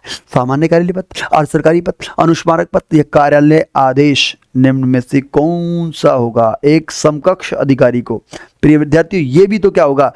अर्ध सरकारी होगा, क्योंकि ये भी तो सम्मान सूचक शब्दों का प्रयोग, व्यक्तिगत शब्दों का क्या प्रयोग कर रहा है वो? प्रियश्री। संबोधन के रूप में प्रियश्री शब्द का प्रयोग कर रहा है, शब्द का प्रयोग प्रियश्री फलान सिंह जी। सामान्य कार्यालय पत्र में दिनांक व पत्र क्रमांक के नीचे किसका उल्लेख होता है? प्रेषक, प्रेषिती, विषय या संदर्भ का। निम्न में से किसका होता है? प्रिय विद्यार्थियों, सामान्य कार्यालय पत्र में प्रेषक का होता है। प्रिय विद्यार्थियों, प्रेषक, जी हाँ, प्रेषक का जी होगा। उत्तर क्या है? ये, हाँ जी। और ये आपका अंग्रेजी का बिल्कुल, द रिजल्ट आर गुड और bad according to the actions. The result are good और bad according to the actions वाक्य का हिंदी अर्थ होगा। क्रिया के अनुसार ही कार्य का परिणाम निश्चित होता है। क्रिया के बराबर ही कार्य का परिणाम चलता है। वो कार्यों के अनुसार फल अच्छे और बुरे होते हैं। अच्छे और बुरे फल के अनुसार ही कार्य किया जाता है। जी नहीं, कार्यों के अनुसार फल अच्छे और बुरे होते हैं। जी, द रिजल्ट आर गुड और बैड। अच्छा और बुरा कार्यों के अनुसार, according to bad, according to the actions. Actions के लिए आप क्या करेंगे? कार्यों के अनुसार अच्छे फल और बुरे फल होते हैं। प्रिय विद्यार्थियों, आप इसका उत्तर विकल्प 3 करेंगे और ये आपका, जी हां, सब व्यक्ति प्रथम प्रयास में सफल नहीं होते हैं। वाक्य का अंग्रेजी रूपांतरण क्या होगा? सब व्यक्ति प्रथम प्रयास में सफल नहीं होती हैं। बिल्कुल जी। All do not success in the first attempt. First attempt में आप बिल्कुल प्रयास नहीं होती। Anyone not success in the first attempt, all does not success in the first attempt. क्या फर्स्ट अटेम्प्ट में कोई पास होता है? जी होते हैं। ऐसा भी होता है कि सभी नहीं होते, लेकिन फर्स्ट अटेम्प्ट दिया और आप आरएस। जी नहीं, फर्स्ट अटेम्प्ट के विद्यार्थी आश्रम से ऐसे बहुत सारे विद्यार्थी हुए जिन्होंने फर्स्ट अटेम्प्ट दिया और वो आरएस बन गए। आरएस ही नहीं, अन्य भर्तियों में भी आप कॉम्पिटिशन की बहुत सारी भर्तियां ऐसी आती हैं जो हमारे आश्रम के जो अर्जुन हैं वो पहले ही अटेम्प्ट में क्लियर कर जाते हैं। तो all do not success in this first attempt. प्रिय विद्यार्थियों, सब व्यक्ति प्रथम प्रयास में सफल नहीं होते हैं। आप भी नहीं हो सकते हैं। प्रयास करते रहिए, प्रयास करते रहिए, हिट करते रहिए, चढ़िए, उतरिए, गिरिए, फिर उठिए, फिर चढ़िए। एक चींटी से सीखिए। फर्स्ट अटेम्प्ट में वो नहीं, 8 बार चढ़ी थी। उस राजा ने उसको देखा और देखा कि चींटी 8वीं बार फतेह प्राप्त कर जाएगी दीवार पर। आप भी ऐसे ही प्राप्त करेंगे। तो all do not success in this first attempt. प्रिय विद्यार्थियों, आप कहते विपत्ति हमारी मानसिक और शारीरिक शक्तियों का विकास करती है। वाक्य का अंग्रेजी रूपांतरण होगा, जी हां, क्या होगा? Advisory or the moral and physical power are dependent on advisory. Advisory had developed our mental and physical powers. Advisory developed the mental and physical power. Advisory develops our mental and physical power. जी हाँ, जी बिल्कुल, आपका चौथा इसमें सही होगा। प्रिय विद्यार्थियों, क्या निश्चित रूप से विपत्ति हमारी मानसिक और शारीरिक शक्तियों का विकास करती है। विपत्ति, संकट जब आते हैं तो विपत्तियां हमारी मानसिक और शारीरिक शक्तियों का विकास करते हैं। वाक्य का अंग्रेजी रूपांतरण क्या होगा? Our mental and physical power are dependent on advisory. जी नहीं, advisory had develops our mental and physical powers. Advisory developed our mental and physical powers. Advisory develops our mental and physical powers. जी बिल्कुल, आपका उत्तर विकल्प क्या है? चौथा विकल्प आपका इसमें सही उत्तर के रूप में आएगा। और 74वां, the poor suffers as well as the rich. वाक्य का हिंदी अर्थ क्या होगा? धनी और निर्धन होना भाग्य का पर निर्भर करता है। धनी और निर्भर होना वाक्य पर निर्भर करता है। जी निश्चित रूप से, जी प्रियो की बात करते जी। The poor suffers are well as the rich. वाक्य का हिंदी अर्थ क्या होगा? धनी और निर्धन होना भाग्य पर निर्भर करता है। धनी और निर्धन होना परिश्रम पर निर्भर करता है। और गरीब और अमीर दोनों ही दुख भोगते हैं। गरीब और अमीर दुख दोनों के लिए, जी हाँ, आपका गरीब और अमीर दोनों ही दुख भोगते हैं। द पुअर सफर्स, सफर करते हैं, as well as the rich, अमीर। गरीब और अमीर दोनों ही दुख भोगते हैं। जी, गरीब और अमीर दुख दोनों के लिए बना है। जी बना नहीं है दुख, दोनों ही दुख भोगते हैं, दुख भोगते हैं। जी। और the battle brought A turning point in the life of Ashoka. वाक्य का हिंदी अर्थ क्या होगा? The battle brought a turning point in this life of Ashoka. Ashok महान की बात की जा रही है प्रिय विद्यार्थी। वाक्य का हिंदी अर्थ क्या होगा? युद्ध में अशोक को पूर्णतः बदल दिया। युद्ध ने अशोक को पूर्णतः बदल दिया? नहीं। युद्ध के कारण अशोक पूरी तरह बदल गया? नहीं। और युद्ध से अशोक के जीवन में बड़ा परिवर्तन, हाँ जी, टर्निंग पॉइंट था, परिवर्तन। That is the battle brought a turning point in the life of Ashoka. Ashok का जीवन युद्ध के बाद बदला। जी नहीं, युद्ध से अशोक के जीवन में बड़ा परिवर्तन आया। That is the turning point. ये प्रिय विद्यार्थियों आपके 75 प्रश्न होते हैं। आपके जीवन में भी ऐसा टर्निंग पॉइंट आएगा जिस दिन आप एलडीसी लगेंगे और हमारे अर्जुनों में शुमार हो जाएंगे।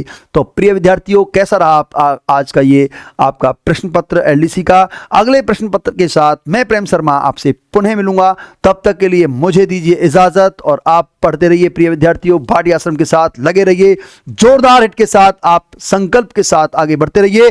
तब तक के लिए आपको खुश रहिए, सुरक्षित रहिए और पढ़ते रहिए। धन्यवाद। नमस्कार दोस्तों, सभी का हार्दिक स्वागत है आपकी अपनी डिजिटल प्लेटफॉर्म भाटिया आश्रम पर। आज आप मेरे साथ डिस्कस करने वाले हैं एक और टेस्ट। अब आपके सामने है एलडीसी का टेस्ट है। पहला प्रश्न आपके सामने है और ये जो पहला प्रश्न है बहुत ही आसान तरीके से दिया गया। पहले तो इस सवाल को देख लीजिए। कैप्टन हमारे पास में सब्जेक्ट नंबर 1 है, इसे जोड़ा गया है अलोंग विद के साथ में। अलोंग विद के साथ में आ जाता है सब्जेक्ट नंबर 2। ये दो पार्ट आपके पास में है। अब आपको सहायक क्रिया लगानी है, तो यानी ये जो पार्ट है ये सब्जेक्ट है और ये वर्ब है। इन दोनों के एग्रीमेंट को सब्जेक्ट वर्ब एग्रीमेंट का टॉपिक कहा जाता है और ये सिंटेक्स इसका शॉर्ट फॉर्म है। कभी भी ऐसे दो सवाल आते हैं तो याद रखना आपको हमेशा सब्जेक्ट नंबर 1 के अनुसार सहायक क्रिया लगानी है। ऐसे बहुत सारे शब्द है जहां पे आप सब्जेक्ट को कंसीडर करके सहायक क्रिया लगाएंगे। बहुत सारे सब्जेक्ट है, बात ध्यान रखना। तो बहुत सारे सब्जेक्ट्स के अंदर से सब्जेक्ट नंबर 1 कौन सा है हमारे पास में, या टाइप नंबर 1 कौन सा? Along with, together with, as well as, led by, governed by, accompanied by, in accordance with, इसके बाद में beside, but, एक्सेप्ट, इन सभी के अंदर सब्जेक्ट नंबर 1 के अनुसार हेल्पिंग वर्ब आता है। सब्जेक्ट नंबर 1 के अनुसार हेल्पिंग वर्ब। सब्जेक्ट नंबर 1 आपका एक वचन है तो आंसर हो जाएगा इज। आंसर हो जाएगा इज। तो ये पहला पार्ट आपके सामने कंप्लीट होता है। Question number 2, more than 1। अब ये मोर देन 1 को देख के पजल नहीं होना है, आपको सिर्फ सब्जेक्ट देखना है। सब्जेक्ट यदि सिंगुलर है तो वर्ब भी सिंगुलर ही आएगी। ये हैज सिंगुलर है, बाकी सभी प्लूरल है, तो यही आंसर बन जाएगा। हाँ, अगर लिखा आ जाता मोर देन 1 स्टूडेंट्स बहुवचन होता तो प्लूरल वर्ब होती। ऐसा नहीं है, एक वचन है तो सिंगुलर वर्ब आएगी। इस बात का खास ख्याल रखना है। अगला सवाल है, लार्ज नंबर की बात हो रही है, एक बड़ी संख्या की बात हो रही है। Large number of problems. Large number का मतलब हो गया बड़ी संख्या, तो है ये मैनी का मान रूप है। तो a large number of problems are still unsolved. Unsolved का मतलब होता है ये अभी भी सॉल्व नहीं हुई है। आर स्टिल अनसॉल्व्ड, ये अभी भी सॉल्व नहीं हुई है। अगला सवाल बहुत इजी है। ये सारे क्वेश्चन सब्जेक्ट वर्ब एग्रीमेंट पे हैं। 10 किलोमीटर्स एक यूनिट है। यूनिट के आधार पर ये सदैव सिंगुलर रहने वाली है और यूनिट हमेशा सिंगुलर होगी। किलो अगर कोई चीज है, किलो में कोई चीज लेंथ बता रही है, कोई चीज वेट बता रही है, इस प्रकार की चीजें जो हैं ये हमेशा सिंगुलर कंसिडर होती है। तो 10 किलोमीटर्स एक लॉन्ग डिस्टेंस है, इज अ लॉन्ग डिस्टेंस। अगला, न्यूज हमारा अनकाउंटेबल शब्द होता है, तो no news is good news. Is good news होगा। नो न्यूज, कोई भी खबर ऐसी नहीं है जो अच्छी, कोई खबर ऐसी नहीं है जो अच्छी हो, तो no news is good news.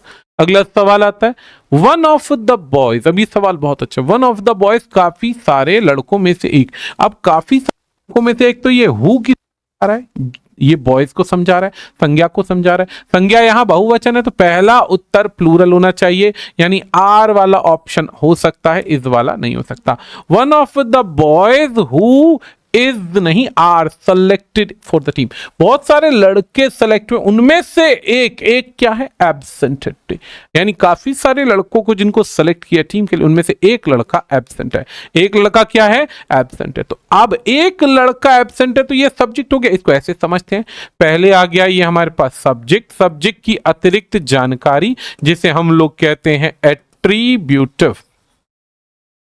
क्या कहते हैं, एट्रीब्यूटिव। और आगे आने वाली जो सहायक क्रिया है वो सहायक क्रिया इस वाले सब्जेक्ट की है। एट्रीब्यूटिव पूरा वाक्य होता है, पूरा वाक्य होता है। तो ये वाक्य देखो, who are selected for the team, ये पूरा एक सेंटेंस है, पूरा एक सेंटेंस है। तो इज आ जाएगा, is absent today. Answer clear है। ईच, एवरी, ईदर, नीदर, कहीं भी देख लो जो वाक्य के सब्जेक्ट के स्थान पर हो, कुछ नहीं सोचना है, आगे सिंगुलर वर्ब को पिक कर लो।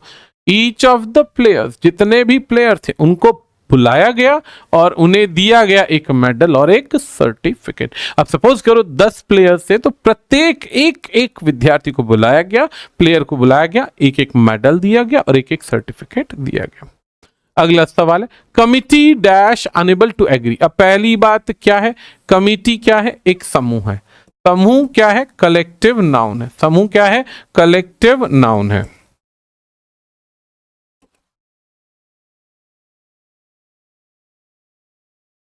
समूह क्या है, कलेक्टिव नाउन। तो कमिटी क्या है, एक कलेक्टिव नाउन है। कमिटी अगर कलेक्टिव नाउन है तो यहां पर अगर काम बट रहा है तो बहुवचन, और नहीं बट रहा यानी कॉम्पैक्ट है तो सिंगुलर यानी एक वचन। तो कमिटी पूरी ही असहमत है, पूरी ही असहमत है। यदि कमिटी पूरी ही असहमत है तो सिंगुलर, और काम बट रहा है तो प्लूरल। अब committee unable to agree on the proposal. अब यहां पर इस सवाल को समझना है बहुत अच्छे से। क्या सवाल है, अब यहां पर कमिटी जो है प्रयास कर रही है। अब कमिटी के लोग जो है वो सहमत नहीं हो पा रहे। कमिटी अगर सहमत होती तो एग्री, अगर होती तो सिंगुलर थे। अब अलग अलग लोग अलग अलग ओपिनियन लेकर आ रहे हैं, यानी काम बट रहा है, काम बट रहा है तो आर आ जाएगा। अगला सवाल है, नीदर यू नॉर ही। ये पेयर कंजंक्शन है। नीदर से कोई वाक्य शुरू होता है, सब्जेक्ट 1 है, और या फिर नॉर, ये है subject number 2। Neither nor subject number 2, और ये आ गई सहायक क्रिया। सहायक क्रिया हमेशा सेकंड सब्जेक्ट को फोकस करेगी या नियरेस्ट सब्जेक्ट को फोकस करेगी। सेकंड सब्जेक्ट कह लो या नियरेस्ट सब्जेक्ट कह लो, इनको फोकस किया जाता है। तो सवाल आता है, नीदर यू नोर ही यहां एक वचन है, एक वचन है तो इज का प्रयोग हो जाएगा। Neither you NOR he is होगा, आर नहीं होगा। Neither you NOR he is. Clear है बात, उम्मीद है आसान लगेगा। आगे बढ़ते हैं। अ पेयर ऑफ शूज की बात हो रही है। कितने जोड़ी पेयर हैं, एक पेयर है। अ पेयर सिंगुलर है तो इज आ जाएगा। A pair of shoes is lying outside the door. Is lying पड़ा हुआ है outside the door. Outside the door का मतलब दरवाजे के बाहर वो जूते का पेयर पड़ा हुआ है।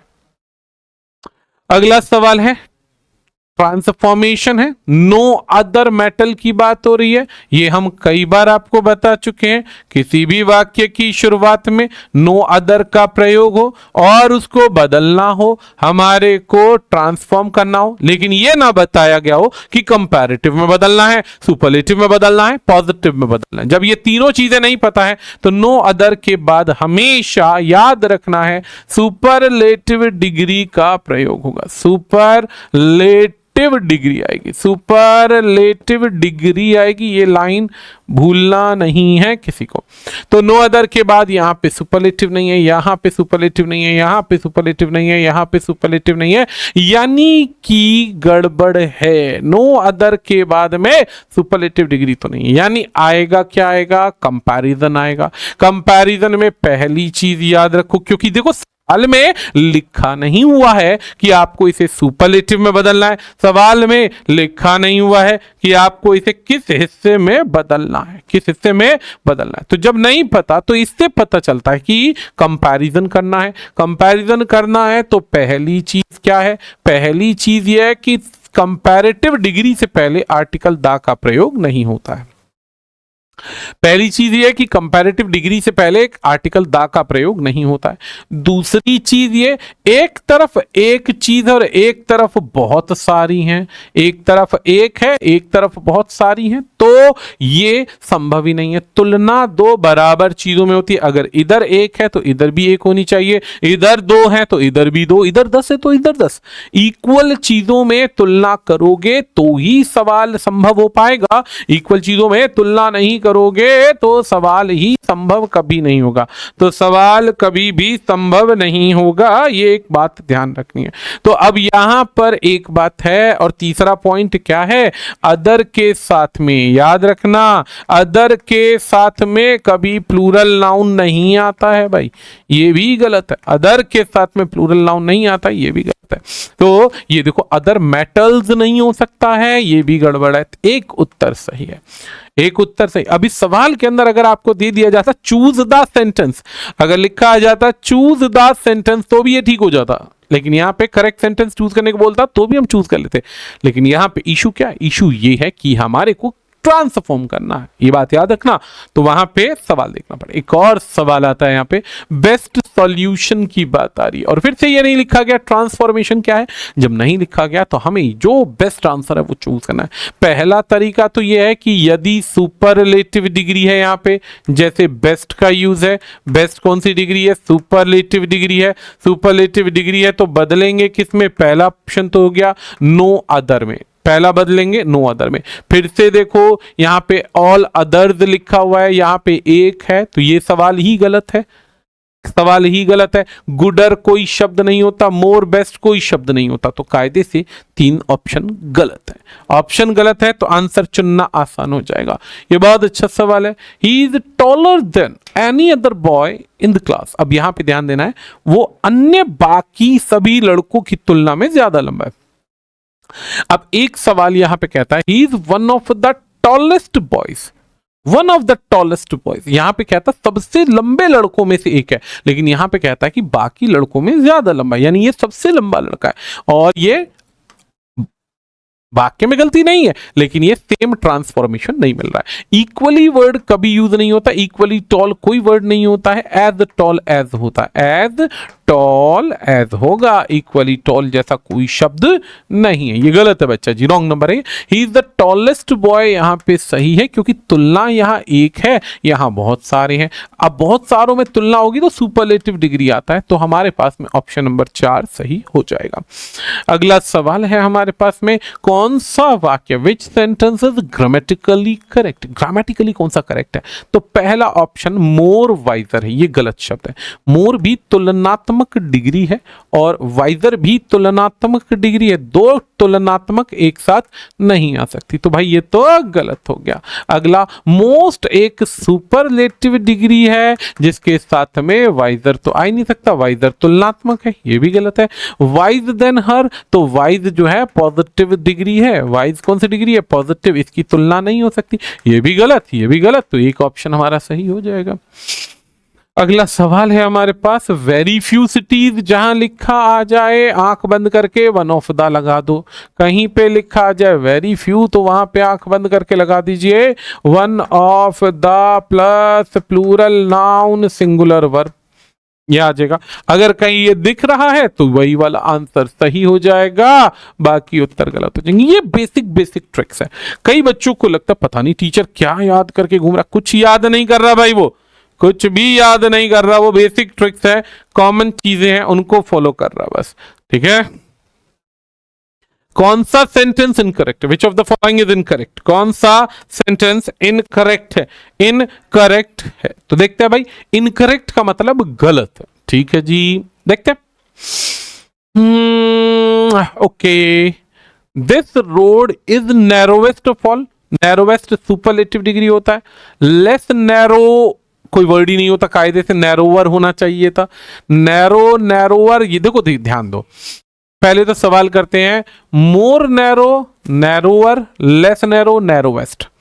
अब ध्यान से सुनना है, एक बार में दो वाक्य तो गलत नहीं हो सकते, क्यों, अगर यहां पे नैरो के साथ में ई आर लग रहा है तो इसका मतलब तुलनात्मक ई आर से बनेगा और सुपरलेटिव ई एस टी से बनेगा, पहली बात तो यहां पे ये ध्यान रखनी है।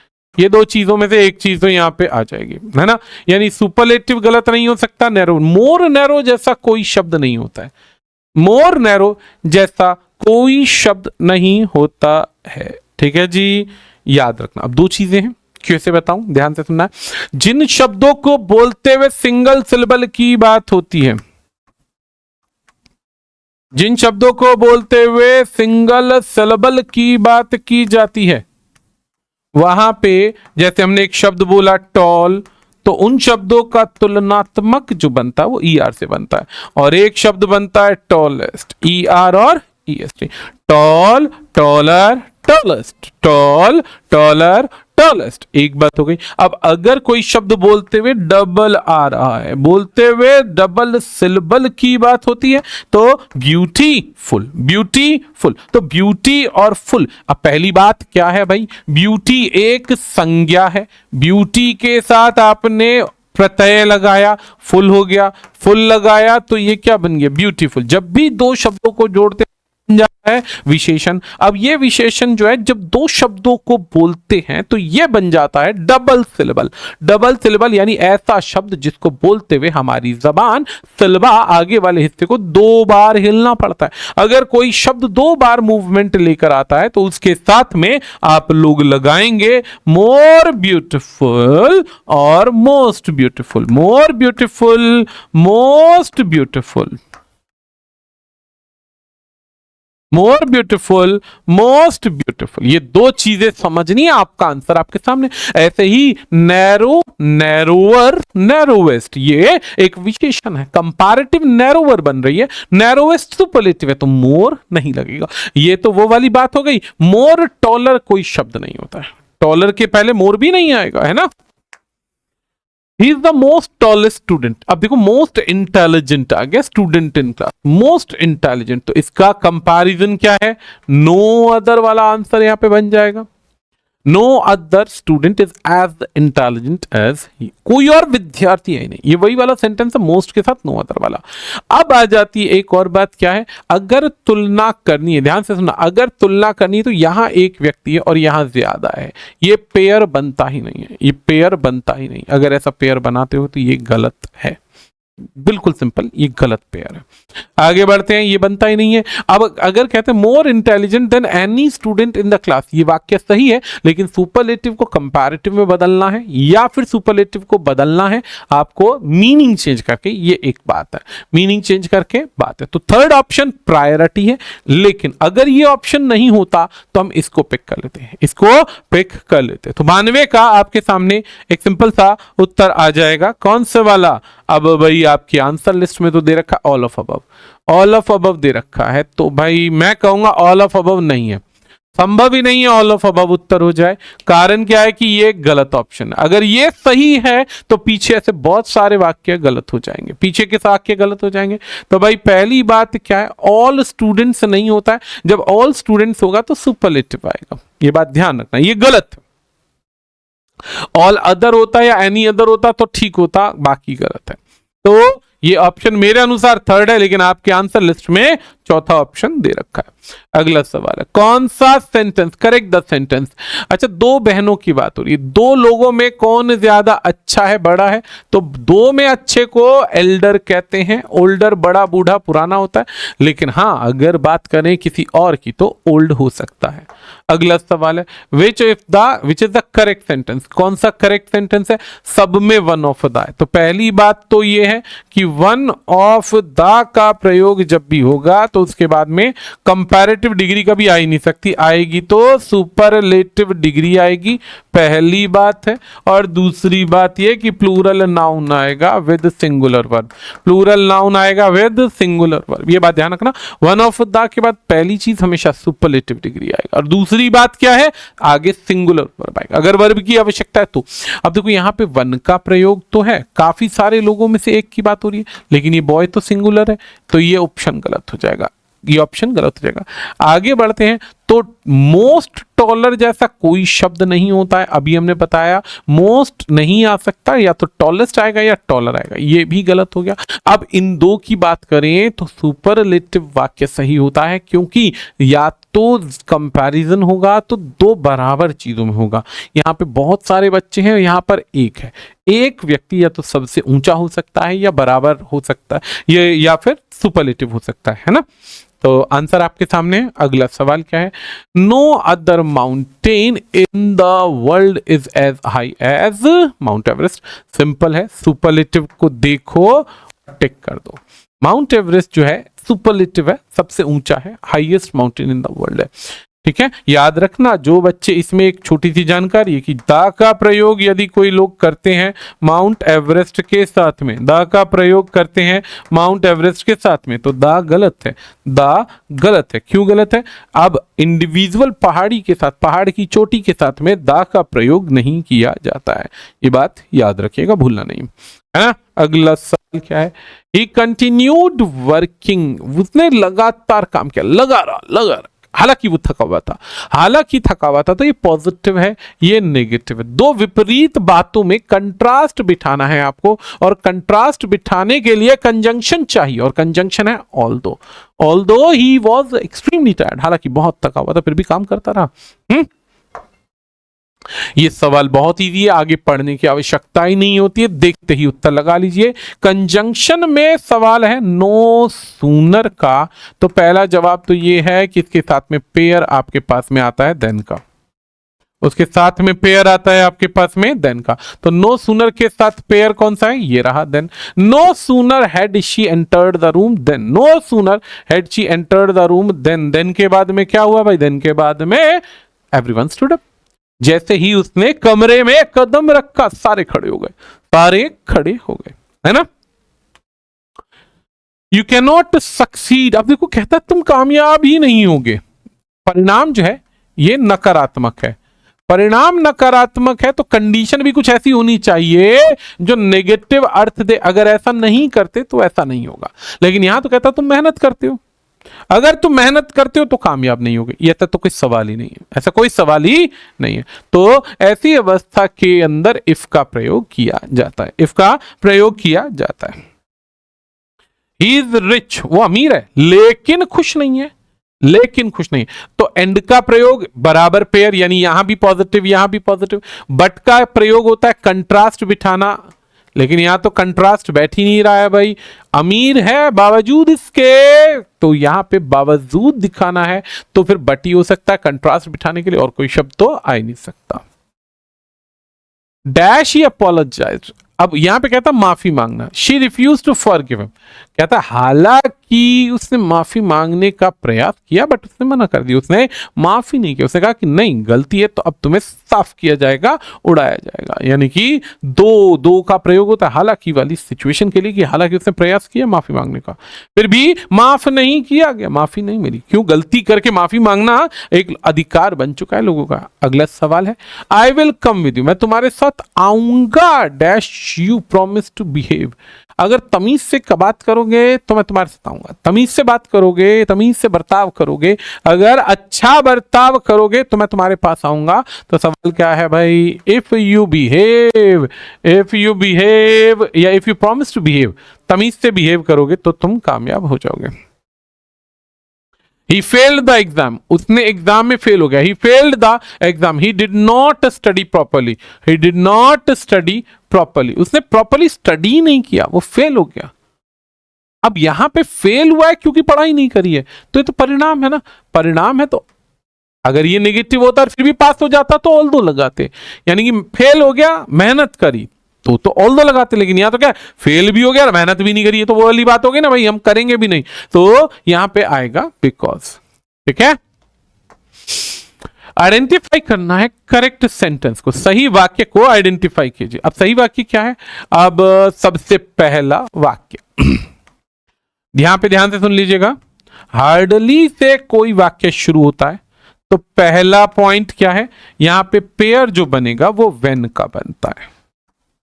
हार्डली से वाक्य शुरू हो या फिर स्कार्शली से वाक्य शुरू हो, पेयर वेन का बनेगा। भाई सिंपल सा लॉजिक है, पेयर वेन का बनेगा। अब यहां पे हार्डली से पेयर अगर बट का बन रहा है तो गलत है, हार्डली से पेयर अगर बन रहा है एंड का बन रहा है तो गलत है, ये दो तो गलत है। हार्डली से पेयर बन रहा है देन का तो ये भी गलत है, हार्डली से पेयर बनता है वेन का। ये थी सबसे छोटी ट्रिक।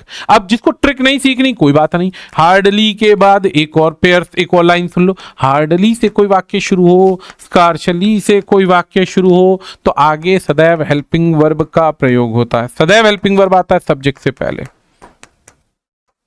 और उसके बाद में वेन का प्रयोग होगा, और अगर अब हेल्पिंग वर्ब या वर्ब चाहिए तो वो बाद में आएगा, वर्ब और ऑब्जेक्ट। तो ये ट्रिक अपना लो, हार्डली के बाद सब्जेक्ट के बीच में और इधर पेयर। अब देखो यहां पे हार्डली के बाद हेड बाद में आ रहा है, ये तो गलत हो गया। दूसरी बात, हार्डली के बाद में डिड रीच भी नहीं हो सकता है। तीसरी बात यह है कि मुश्किल से पहुंचा था, तुरंत ट्रेन निकल गई, पहुंचा था कि ट्रेन निकल गई, तो पहले पहुंचा है बाद में ट्रेन निकली। यहां पे पता ही नहीं चल रहा कि पहुंचा कब है, ट्रेन कब निकली है, तो ये बराबर पेयर है, ये भी गलत है। इस तरीके से कंसेप्ट समझते हो तो आपका आंसर बन जाएगा। अगला सवाल है एक और हमारे पास में, देखो he speaks dash confidently dash clear. अब कॉन्फिडेंट होता है पॉजिटिव टोन और क्लियर होता है स्पष्ट। बहुत बुद्धिमानी से बोलता है और कॉन्फिडेंटली बोलता है। तो अब यहां पे देखना है, ईदर और का मतलब होता है दो में से एक। ऐसा तो कोई लॉजिक ही नहीं, ना तो कोई व्यक्ति कॉन्फिडेंटली बोल सकता है तो क्लियर नहीं बोल सकता, ऐसा तो वो कोई रूल ही नहीं है। अब जब रूल नहीं है तो यहां पे एक बात तो समझ में आ गई, एक बात तो समझ में आ गई कि अगर आपके पास ऐसा कोई प्रश्न आ जाता है तो आसानी से बनाया जा सकता है, परंतु उसमें एक बात ध्यान देनी है कि हमें चुनना क्यों है, क्यों चुनना है कि दो में से एक ही होगा या दो में से कोई नहीं होगा, दोनों भी तो हो सकते हैं। अगर आपने कहना केवल इतना ही नहीं और भी, तो जैसे छोटे बच्चे के लिए बोलते हैं कि बोल भी लेता है, बेहतरीन बोल लेता है, बढ़िया बोल लेता है, बेहतरीन और बढ़िया बोल लेता है, तो नॉट ओनली और बट ऑल्सो का प्रयोग करते हैं। अगला सवाल है, डैश यू हरी, अगर तुम जल्दी करते हो, you will miss the bus. अब यहां पे बस चली जाएगी, अब यहां पे नेगेटिव टोन चाहिए, यहां पे क्या चाहिए, नेगेटिव टोन। अगर तैयारी नहीं करते, जल्दी नहीं करते तो ट्रेन चली जाएगी। इफ सिर्फ शर्त दिखाता है, टोन नहीं। ऑल्दो या दो विरोधाभास दिखाता है, बिकॉज कारण बताता है, तो एक ही शब्द सही है। अगर नहीं, अगर जल्दी नहीं करते हो तो ट्रेन छूट जाएगी। अगला सवाल है, ट्रांसफॉर्मेशन के फिर से सवाल आ गए। अब भाई नो वन के साथ बच्चा कभी नॉट नहीं आता है, पहला सवाल तो ये हो गया, ठीक है। नो वन के साथ नोट नहीं आता है, पहला सवाल तो ये हो गया। अब सवाल कहता है एवरीवन लाइक्स ऑनेस्टी। अब इस वाक्य को इस तरीके से आपको बदलना है कि मीनिंग भी सेम रहना चाहिए और दिखने में सवाल बदलना भी चाहिए, दिखने में सवाल समझने में आना भी चाहिए। तो अब दो बातें हैं कि नेगेटिव नेगेटिव पॉजिटिव हो जाते हैं, ये हम जानते हैं, लेकिन एक वाक्य में दो नेगेटिव यूज भी नहीं हो सकते। तो फिर से नेगेटिव आ रहा, no one does not like, ये भी गलत है, ये भी गलत है, क्योंकि लाइक का हमें विपरीत करना है, नॉट लगाना है और विपरीत करना है, और उसके लिए विपरीत यहां पे हो रहा है डिसलाइक्स। नो वन डिसलाइक्स, कोई ऐसा नहीं है जिसे ऑनेस्टी पसंद ना, ऐसा कोई भी नहीं है, ऑनेस्टी सबको पसंद आती है। She can solve this problem, वो महिला इस प्रॉब्लम को सॉल्व कर सकती है। अब सवाल है कि इसको सब में इंटेरोगेटिव दे रखा है, इंटेरोगेटिव में करना कुछ नहीं है, हेल्पिंग वर्ब उठा के पहले ले आना। अच्छा, जब हेल्पिंग वर्ब पहले लाते हो तो जरूरी नहीं है उसको नेगेटिव बनाओ, जरूरी नहीं है उसको नेगेटिव बनाओ। असर्टिव यानी पॉजिटिव वाक्य नेगेटिव में बदलता, असर्टिव होगा तो नेगेटिव में बदलेगा। अन्यथा अगर आपके पास में ऐसा कोई सवाल आता है तो आप इसे बदल सकते हैं इंटेरोगेटिव में। लेकिन लेकिन लेकिन अगर आपके पास में नेगेटिव स्टेटमेंट भी है और पॉजिटिव भी है, नेगेटिव भी है पॉजिटिव भी है, तो इसमें गलती क्या है? गलती यह है कि कैन के साथ आप नोट करेंगे तो सॉल्व आना चाहिए, एस लगा रखा है और एस का प्रयोग गलत है पे।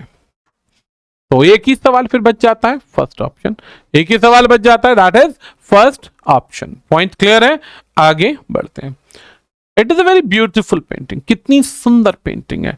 अब पेंटिंग यहां पे संज्ञा है, संज्ञा से पहले विशेषण है। पहली बात, अगर केवल विशेषण की बात करते तो हम हाउ का प्रयोग करते, लेकिन यहां पे केवल विशेषण नहीं है, यहां पे विशेषण से पहले या बाद में संज्ञा भी है, तो हम क्या बोलेंगे, what a beautiful painting it is. इसमें गलती क्या है और इसमें सही क्या है? पेंटिंग संज्ञा, संज्ञा से पहले सदैव डिटरमिनर यानी आर्टिकल का प्रयोग होना मैंडेटरी है और आवश्यक है, तो ये गड़बड़ हो जाए। जाएगी, है ना। ये सवाल क्यों गलत है? इज का प्रयोग हमेशा इट के बाद होता है, सहायक क्रिया के बाद होता है, ये इसलिए गलत है। बाकी तो इसमें आर्टिकल ही मिसिंग है तो भी गलत हो गया, है ना। चलो जी, इसको भी बदलना है। What terrible mistake he made, कितनी भयावह उसने गलती करी है। तो पहला पॉइंट तो ये है कि जिस भी वाक्य में अगर हमें एक्सक्लामेटरी यानी विस्मयादि से बदलना पड़ जाए, विस्मयादि से किसी वाक्य को बदलना पड़ जाए साधारण यानी असर्टिव वाक्य के अंदर, तो व्हाट और हाउ को हटा के वेरी का प्रयोग किया जाता है। व्हाट और हाउ को हटा देते हैं और वेरी का प्रयोग हम लोग कर देते हैं। तो यहां पे एक वेरी ये रहा, एक वेरी ये रहा, बाकी दो हटा दो भाई। अब अगला सवाल है, he made a terrible mistake, और कहता है he made a very terrible mistake Indeed. Indeed कहां से आ गया?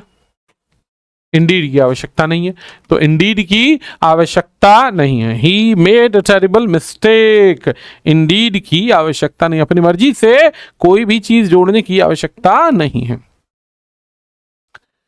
As soon as he saw the teacher he ran away, जैसे ही उसने टीचर को देखा वो भाग गया। ट्रांसफॉर्मेशन का वाक्य।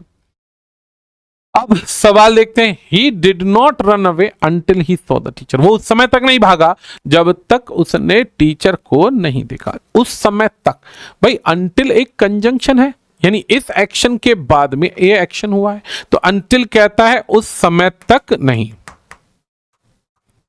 उस समय तक नहीं। तो he did not run away until he saw the teacher, until he saw the teacher ये हमारा आंसर सही हो सकता है। ही डिड नॉट, देखो अनलेस होता है अगर नहीं, अगर नहीं और अंटिल, अंटिल जो है समय की शर्त दिखाता है, उस समय तक नहीं भागा। लेकिन यहां पे क्या है, अगर टीचर को नहीं देखा तो नहीं भागा, गलत है ना। ये तो कंजंक्शन ही बाकी गलत हो जाएगी। I hardly know her, I hardly know her, अब या हिम। अब इसको बदलना है, किस में बदलना है? हेल्पिंग वर्ब में बदलना है, हेल्पिंग वर्ब में बदलना है, इंटेरोगेटिव में बदलना है। इस सवाल को एक बार देखिए। मीनवाइल एक थोड़ा सा पानी पी लेते हैं, फिर हम आगे शुरू करेंगे।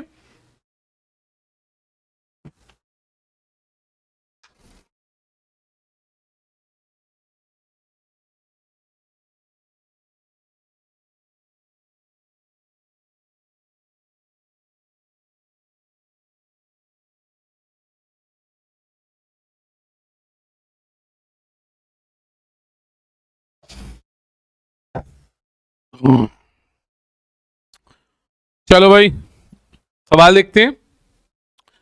सबसे पहली चीज ये आती है कि अगर हम हार्डली का प्रयोग करते हैं तो सवाल है, मैं मुश्किल से ही उसको जानता हूं, मुश्किल से ही उसको जानता हूं, और मुश्किल से ही अगर आप इसका यूज करते हैं तो हार्डली का प्रयोग हमेशा सवाल पूछते हुए समय शुरुआत में आता है। हार्डली शुरुआत में आ जाएगा। डू आई नो हर, क्या मैं उसको जानता हूं? क्या मैं मुश्किल से उसको जानता हूं? ये एक सवाल हो जाएगा कि भाई मैं इसको एग्जैक्टली ये नहीं कह सकता कि मैं बहुत अच्छे से जानता हूं, हो सकता है जानता हूं और हो सकता है ना भी जानता हूं। शी इज वेरी इंटेलिजेंट, तो हाउ इंटेलिजेंट शी इज हमारा सही उत्तर है। इंटेलिजेंट एक विशेषण है और विशेषण अगर है तो व्हाट से वाक्य की शुरुआत नहीं होगी। अगला सवाल है, only Ram knew the answer, केवल। अब जब हम किसी सेंटेंस में ओनली से वाक्य शुरू करते हैं तो उसका प्रयोग हम नन बट से करते हैं, नन बट से। ये चेंज इसका है, ये एक छोटा सा नियम है। Only Ram knew the answer, केवल राम आंसर जानता है, तो जवाब है नहीं, none but Ram, none but Ram knew the answer. None but Ram का मतलब होता है राम के अलावा, या ये कहिए नन बट, नन मतलब कोई नहीं, केवल राम। नन बट का मतलब होता है कोई नहीं, केवल राम आंसर जानता है। Is this not the best solution, क्या ये बेस्ट सोल्यूशन नहीं है? अब सवाल है, is this not the best solution. अब यहां तो कंपैरिजन कर रहा है, this is the better solution, this में भी कंफ्यूजन है। अब दो सवाल है, this is not the best solution. एक तो सवाल ये कि अगर इसे साधारण वाक्य में बदलना है तो कायदे से ये सही होना चाहिए, लेकिन कायदे से क्या होता है, ट्रांसफॉर्म करते समय नेगेटिव को पॉजिटिव करना जरूरी होता है, तो आ जाएगा this is the best solution. How foolish he is, तो he is very foolish, he is very foolish. Too foolish होता है इतना ज्यादा जितना नहीं होना चाहिए, और अगर हम कहते हैं इतना ज्यादा जितना नहीं होना चाहिए तो उसके लिए हमें ये वाक्य दिखाने के लिए दूसरे प्रोसेस का फॉलो करना पड़ेगा, और फिर हम विस्मयादि बोधक का इस्तेमाल नहीं कर सकते, फिर हम विस्मयादि बोधक का इस्तेमाल नहीं कर सकते हैं। क्लियर है बात? आगे बढ़ते हैं, अगला सवाल। वाह जी, कॉम्प्रिहेंशन है ये हमारे पास में। चलो इस सवाल को देखते हैं। Mental health awareness. अब यहाँ पे मेंटल हेल्थ का मतलब क्या? मानसिक स्वास्थ्य। इधर का जो स्वास्थ्य है ये बहुत ज्यादा इंपॉर्टेंट हो चुका है, बढ़ता जा रहा है, बहुत ज्यादा बढ़ चुका है, ये इंपॉर्टेंट होता जा रहा है in today's fast paced world. यानी दुनिया जितनी स्पीड से चल रही है ना, उस स्पीड से अगर हम नोटिस करें तो दुनिया जितनी स्पीड से चल रही है उतनी स्पीड से क्या हो रहा है, लोगों की मेंटल हेल्थ डिस्टर्ब होती जा रही है। लोगों की क्या डिस्टर्ब हो रही है? मेंटल हेल्थ डिस्टर्ब हो रही है।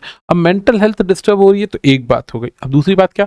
Many people experience stress. बहुत सारे लोगों को स्ट्रेस है, परेशानियां हैं, इमोशनल चैलेंज है, भावुकता की बहुत सारी दिक्कतें हैं, पारिवारिक इश्यूज हैं, लेकिन these issues are often ignored और मिसअंडरस्टूड। लेकिन हम लोग क्या करते हैं कि मानसिक रोग हो रहा है, थकान है, एंग्जाइटी, परेशान है, उत्सुक है, समझ नहीं आ रहा क्या करे क्या नहीं करे, लेकिन फिर भी बड़ी बात क्या है कि फिर भी हम समझ नहीं पा रहे कि क्या करना क्या नहीं करना।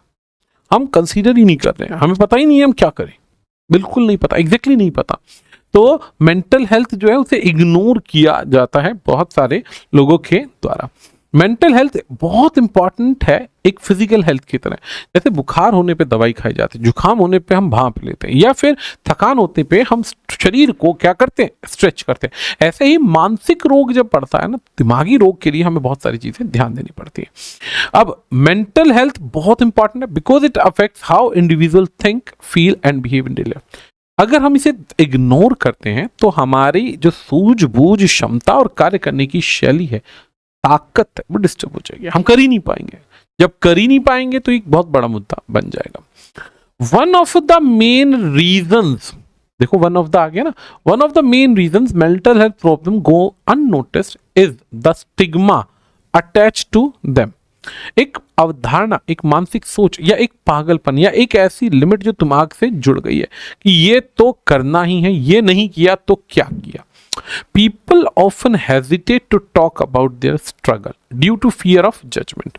अब बहुत सारे लोग हैं ना अपने जीवन में लगे रहते हैं, पूरा काम करते हैं, हेजिटेट होते हैं, किसी से बात नहीं करते क्योंकि लाइफ में बहुत सारी स्ट्रगल है, बात ही नहीं करते। किससे बात करें, क्या लाइफ चल रही, क्या कर रहे हैं, पैसे की आवश्यकता 50,000 की, कमा रहे हैं 20,000, क्या कर रहे हैं पता ही नहीं है ना।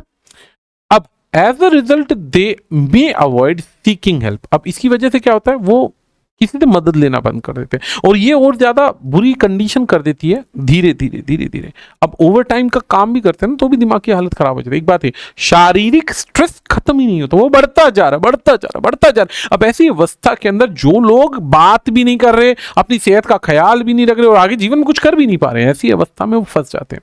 अब ऐसे में awareness help break this silence, encouraging open conversation and promoting understanding. अब अगर लोग बात करने लगे, हर किसी से बात करें, सबसे बात करें, तो जब बातें करेंगे तब क्या होगा, उनके दिमाग के नट पेच खुलते जाएंगे। जो टेंशन लेके बैठे हैं, जो ओवर स्ट्रेस है, जो समस्याएं हैं, वो धीरे धीरे खत्म हो जाएंगी। जब वो समस्याएं खत्म हो जाएंगी तो ऑटोमेटिकली धीरे धीरे लोगों को काम के अंदर उतनी क्षमता आएगी। ऐसा नहीं है कि स्ट्रेस लेने से काम बहुत अच्छा होता है, नहीं, लेकिन स्ट्रेस लेने से काम कम हो जाता है, ये पक्की बात है, क्योंकि माइंड हमेशा उस डर के घेरे में फंसा रहता है। ये बात ध्यान रखना। अब कहता है educational institution and workplace now recognise the need to support mental wellbeing. अब जितने भी हमारे जो एजुकेशन के सिस्टम्स है ना, इनमें आजकल एक चीज जलने लग गई, लोग समझने लग गए कि ओवर प्रेशर से काम की अंदर क्षमता कम हो रही है, लोगों की शारीरिक और मानसिक स्वास्थ्य खराब हो रही है। तो ये जब चीजें धीरे धीरे समझ में आ रही है तो लोगों को यहाँ पे एक आदत डालनी चाहिए। क्या करो, प्रैक्टिस करो, रेगुलर एक्सरसाइज करो, ज्यादा नहीं ना तो ये नॉर्मली यही एक्सरसाइज कर लो, ये normally up and down PT होती थी ना, ये पीटी कर लो, तो आपका मानसिक स्ट्रेस कम हो जाएगा। स्ट्रेस कम होगा। हेल्थ कम्युनिकेशन, लोगों से बात करो, बैलेंस्ड रूटीन बनाओ, खाने पीने की सेहत बनाओ ताकि आपकी मेंटल अवॉइड हो। अपने दोस्तों के बीच बैठो, उनसे बकवास करो, मजाकबाजी करो, फिल्म देखो, कुछ ऐसा करो जिससे मानसिक जो दबाव है वो धीरे धीरे धीरे धीरे कम हो। अगर आप बात नहीं करते हैं तो दिमाग पे दबाव बढ़ेगा, है ना। Additionally, professional help from counselor and psychological play a crucial role in recovery. अगर आप नॉर्मली बात करें तो साइकोलॉजिस्ट जितने भी साइकोलॉजिस्ट हैं वो साइकोलॉजिस्टों से बात करो, लोगों से बात करो ताकि दिमाग में रिकवरी आती जाए। अब रेजिंग अवेयरनेस यानी कि लोगों को अवेयर करना सिर्फ इसलिए नहीं कि वो प्रॉब्लम सॉल्व समझे, लेकिन इसलिए भी कि वो क्रिएट करे एक ऐसा माहौल ताकि हर एक व्यक्ति इंडिविजुअल तरीके से, सेफ तरीके से काम कर सके, खुद के लिए, अपनी फर्म के लिए, अपनी कंपनी के लिए। When society treats mental health with the same seriousness as the physical health, it lead to healthier and more productive community. अब नॉर्मली क्या होता है कि अगर कोई व्यक्ति इस प्रॉब्लम को अगर कंसीडर करने लग जाए, समझने लग जाए ना, तो याद रखना कि वो धीरे धीरे धीरे धीरे बहुत अच्छा हो सकता है, सेहत उसकी बन सकती है, स्वास्थ्य बहुत अच्छा हो सकता है। क्या हो सकता है? बहुत अच्छा स्वास्थ्य हो सकता है। अब यहाँ पे कुछ सवाल है, अब भाई पैराग्राफ तो हमने पढ़ लिया, अब तो सवाल करने पड़ेंगे ना। अब सवाल नंबर 1 क्या है भाई, मेंटल हेल्थ क्यों इंपॉर्टेंट है? क्योंकि it only effect physical strength, गलत। इट इन्फ्लुएंस, अब अगर आदमी दिमाग से थका हुआ तो सोच थक गई, बिहेवियर थक गया, फीलिंग्स थक गई, अब वो थक गया, वो कर ही नहीं पा रहा है, कुछ नहीं कर पा रहा, तो वैसे में ये मेंटल हेल्थ एक बिहेवियर बन जाता है। मेजर रीजन क्या कि पीपल बात ही नहीं करते अपनी मेंटल हेल्थ के लिए। क्या लैक ऑफ टाइम है? नहीं। फाइनेंशियल प्रॉब्लम है? नहीं। दो चीजें हो सकती हैं कि लोग क्या सोचेंगे, एक सबसे बड़ा सवाल है आजकल वाला हर काम के लिए, सॉरी माय वर्ड, कि आजकल हर आदमी बात करते समय में ये जरूर देखता है कि यार सामने वाले क्या सोचेगा यार। इसके लिए फियर ऑफ जजमेंट एक सबसे बड़ा इशू है। अगला सवाल है, what role do schools and work place play? स्कूलों में क्या रोल होना चाहिए, क्या होना लग गया? दे प्रोवाइड फिजिकल ट्रेनिंग, बिल्कुल ठीक है। सपोर्ट स्कूलों में नहीं करते हैं भाई। इंक्रीज स्ट्रेस, दे इग्नोर मेंटल हेल्थ। अब रोल क्या है स्कूलों का और वर्क प्लेस का? अब कायदे से 2 प्रकार के रोल है। पैसेज को अगर 2 प्रकार से पढ़ो तो अब वो सपोर्ट करने लग गए हैं, ठीक है। They support mental health and wellbeing. Physical training तो कहीं भी ले सकते हो, स्कूल और वर्क प्लेस की जगह। Which of the following suggest as a way to improve mental health? कौन सा तरीका है? पहला तो भाई बैलेंस और रूटीन एक्सरसाइज करो भाई, एक्सरसाइज करो, बातें करो, दोस्तों से मिलो, फ्रेंडली जोन में जाओ, ठीक हो जाओगे। अगला सवाल क्या है, main purpose of mental health awareness? क्या पर्पस है? कि रिड्यूस करना फिजिकल हेल्थ इश्यूज को, गलत। इंक्रीज करना है कंपटीशन, फ्री, नहीं, एक ही लॉजिक हो सकता है। एनकरेज करो, समझाओ लोगों को, सपोर्ट करें, आगे बढ़े। अब अगला आ गया भाई, which part of the official letter contain the subject in brief? भाई बॉडी पार्ट के अलावा तो और कोई आ ही नहीं सकता ना, बॉडी पार्ट में ही पूरा ब्रीफ में, ब्रीफ की बात हो रही है, ब्रीफ में सब्जेक्ट लाइन होती है। सब्जेक्ट के अंदर जब भी आप बात करेंगे तो सब्जेक्ट की एक लाइन होगी जिसमें आपको पूरा का पूरा क्या समझाना होगा कि आप क्या लिखना चाहते हैं। ऑफिशियल लेटर में, औपचारिक पत्रों में रिसीवर एड्रेस कहां लिखा जाता है? रिसीवर एड्रेस कहां लिखा जाता है भाई? After the date, before the date, subject की बात तो हो नहीं सकता और एंड द लेटर हो नहीं सकता। तो कॉमन सी बात ये बताइए जरा, सोचिए जरा, after the date, before the date संभव नहीं है।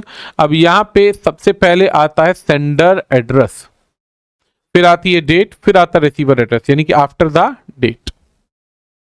अगला सवाल है, ऑफिशियल लेटर में सैल्यूटेशन, सही सैल्यूटेशन क्या है? हाय सर तो हो नहीं सकता, माय डियर फ्रेंड डैमी हो सकता है, रिस्पेक्टेड ब्रदर हो नहीं सकता, डियर सर ही होगा। अगला सवाल है, करेक्ट क्लोजिंग क्या होती है ऑफिशियल लेटर की? कोई भी ऑफिशियल लेटर है उसको एंड में सर लिखते हैं, सैल्यूटेशन में क्या लिखा जाता है? सैल्यूटेशन में क्या लिखते हैं? तो सैल्यूटेशन के अंदर हम ये दिखाना चाहते हैं कि भाई जो जो तुम कह रहे हो वो बातें मैं एग्री कर रहा हूं, तो योर्स फेथफुली हो जाएगा। अगला सवाल है भाई, what should be avoided in proper informal abbreviations को अवॉइड किया जाता है ऑफिशियल लेटर्स के अंदर। एब्रीविएशन होता है शॉर्ट फॉर्म्स, वो शॉर्ट फॉर्म्स जो हम लोग लिखने लग गए, रिक्वायर्ड नहीं but still we are writing, required नहीं स्टिल वी आर राइटिंग। हालांकि कोई कंप्लेन नहीं करता है बट लिखना नहीं चाहिए, ये हम तरीका बता रहे हैं। अब आगे कोई लिखे ना लिखे वो बात की बात है। मेन पर्पज क्या होता है सर्कुलर का? सर्कुलर का मेन पर्पज होता है, पहली बात तो ये पर्सनल कम्युनिकेशन नहीं होता, कंप्लेन नहीं होता है, mass communication to many people. ये एक सिंपल तरीका हम लिखा सकते हैं। कोई लीगल नोटिस नहीं होता है, बहुत सारे लोगों को हम जानकर ज्यादा इंफॉर्मेशन देना चाहते हैं तो उसके लिए हम इसका यूज करते हैं। What is the following, which of the following essential in a circular? Essential क्या है सर्कुलर में? भाई ये तो सबसे ज्यादा जरूरी है, हेडिंग नहीं होगी, मैसेज नहीं होगा तो काम नहीं चलेगा। सर्कुलर जनरली इशू किसके द्वारा किए जाते हैं? ऑर्गेनाइजेशंस और इंस्टीट्यूशंस के द्वारा किए जाते हैं। एप्रोप्रिएट टोन क्या होती है सर्कुलर की? फॉर्मल और इंफॉर्मेटिव होनी चाहिए भाई, सिंपल मैसेज होना चाहिए, कोई जानकारी फालतू नहीं होती है, कोई मजाकबाजी नहीं होती है। सर्कुलर जनरली किसको एड्रेस किया जाता है? भारी मात्रा में लोगों को एड्रेस किया जाता है, एक वन पर्सन को, अननोन पर्सन को, या ओनली गवर्नमेंट को। अब यहाँ पे सर्कुलर जो होता है एक बार में ज्यादातर लोगों को दिखाने के लिए होता है, तो जाहिर सी बात है एक सर्कुलर इसलिए बनाया जाता ताकि लोगों को बताया जा सके कि भाई यहाँ पे बोली लगाई जाएगी तो आप यहाँ आ सकते हैं। तो भाई टेंडर नोटिस क्या होता है? टेंडर नोटिस जो होता है वो जानकारी देता है कि हाँ भाई सरकार ये एक प्रोग्राम लेकर आ रही है, जो जो कंपनीज, जो जो लोग इसमें इंटरेस्टेड हैं, जो जो लोग इसमें काम करना चाहते हैं वो अपनी बोली लगा सकते हैं कि आओ और बात करो, है ना। अच्छा, which detail is not essential in tender notice? कौन सी जानकारी नहीं है? पर्सनल ओपिनियन नहीं जानकारी होती है, ठीक है। अपने मन की क्या बतानी है? कोई हम नरेंद्र मोदी थोड़ा ना कि अपने मन की बात टेंडर नोटिस में बता देंगे। नरेंद्र मोदी जी देश को एक तरीके से सपोर्ट करते हैं, लेकिन यहाँ पर्सनल बात, इंफॉर्मेशन नहीं देनी जानी चाहिए। What can apply for, who can apply for a tender? Contractor और सप्लायर कर सकते हैं, गवर्नमेंट ऑफिसर टेंडर को कभी अप्लाई नहीं कर सकते, ये बात याद रखना। सरकारी नौकरी पे काम करने वाला कोई भी व्यक्ति टेंडर को फोर्स ही नहीं कर सकता, ये बात याद रखिएगा। अगला सवाल क्या है? पर्पज क्या है ईएमडी का? ईएमडी एक सिक्योरिटी डिपॉजिट होता है, ये देखने के लिए कि भाई तुम्हारा लेवल है भी कि नहीं। तुमने कोटेशन भर दी 2 करोड़ की, तुम्हारे खाते में पड़े 500 या 1000 रुपए या 2000 रुपए, तो ऐसे में ये देखना पड़ता है कि टेंडर भरने के बाद ऐसा तो नहीं कि टाइम वेस्ट करना है, अगर आता है तो भरेंगे, नहीं तो नहीं। टेंडर नोटिस पब्लिश किए जाते हैं न्यूज़पेपर और ऑफिशियल वेबसाइट्स पर, और कहीं भी नहीं, ताकि दुनिया को एक बार में ज्यादा जानकारी मिले। ऑर्डिनेंस किसको कहते हैं? अध्यादेश को ऑर्डिनेंस कहते हैं। अध्यादेश, ऑर्डिनेंस जो होता है ये बेसिकली अध्यादेश होता है, ये बेसिकली निकाला जाता है किसके द्वारा? कोर्ट कचहरी के द्वारा, बेसिकली संविधान में निकालती है रूलिंग पार्टी। अगला सवाल क्या है भाई यहाँ पे कोटेशन क्या है? कोटेशन कहते हैं मूल्य सूची को। कोटेशन कहते हैं मूल्य सूची, एक ऐसी सूची जिसमें सामने वाला हमें लिख के भेजता है कि क्या क्या करना है, क्या नहीं करना है। सैंक्शन क्या होता है? प्रतिबंध लगाए जाते हैं। सैंक्शन क्या होते हैं? प्रतिबंध, रोक लगाई जाती है। अमेरिका ने ईरान पे लगा रखे हैं, ऐसे कई देशों पे भी लगाए जाते हैं। इंडिया पे भी कई बार लगाने का प्रयास किया जाता है, वो बात अलग है कि इंडिया इन पे भारी पड़ जाता है। अगला वर्ड आता है हमारे पास में मुनिफिशियंट का मतलब क्या होता है? मुनिफिशियंट होता है दयालु। अब ये देखो, ये भी नकारात्मक है, ये भी नकारात्मक है, ये भी नकारात्मक है, एक टॉपिक ठीक है, और उसे हम क्या देते हैं? जेनरियस, ठीक है। टेनेशियस क्या है? वीक, केयरलेस, आइडियल और परसिस्टेंट। परसिस्टेंट कहते हैं लगातार काम करने वाला, वीक होता है कमजोर, केयरलेस होता है लापरवाह, और आइडियल होता है निकम्मा। आइडियल कहते हैं निकम्मे को, तो टेनेशियस कौन होता है? जो अपने काम में लगा रहता है, अपने काम में लगा रहता है, कांस्टेंट लगा रहेगा, तो परसिस्टेंट हमारे पास में सही उत्तर बन जाएगा। अगला सवाल है भाई, जीलस होता है किसी काम को करने के लिए बहुत ज्यादा पैशनेट, कि भाई ये काम तो करना ही करना है, बहुत मेहनत से किसी काम में लगना, जोश और उत्साह के साथ, एंथुसियाज्म भी कह सकते हैं। ऑब्ड्यूरेट वर्ड बहुत ज्यादा इंपॉर्टेंट है। ऑब्ड्यूरेट के लिए यील्डिंग वर्ड आता है, यील्डिंग जो किसी काम में परिणाम निकालने की कोशिश करता है।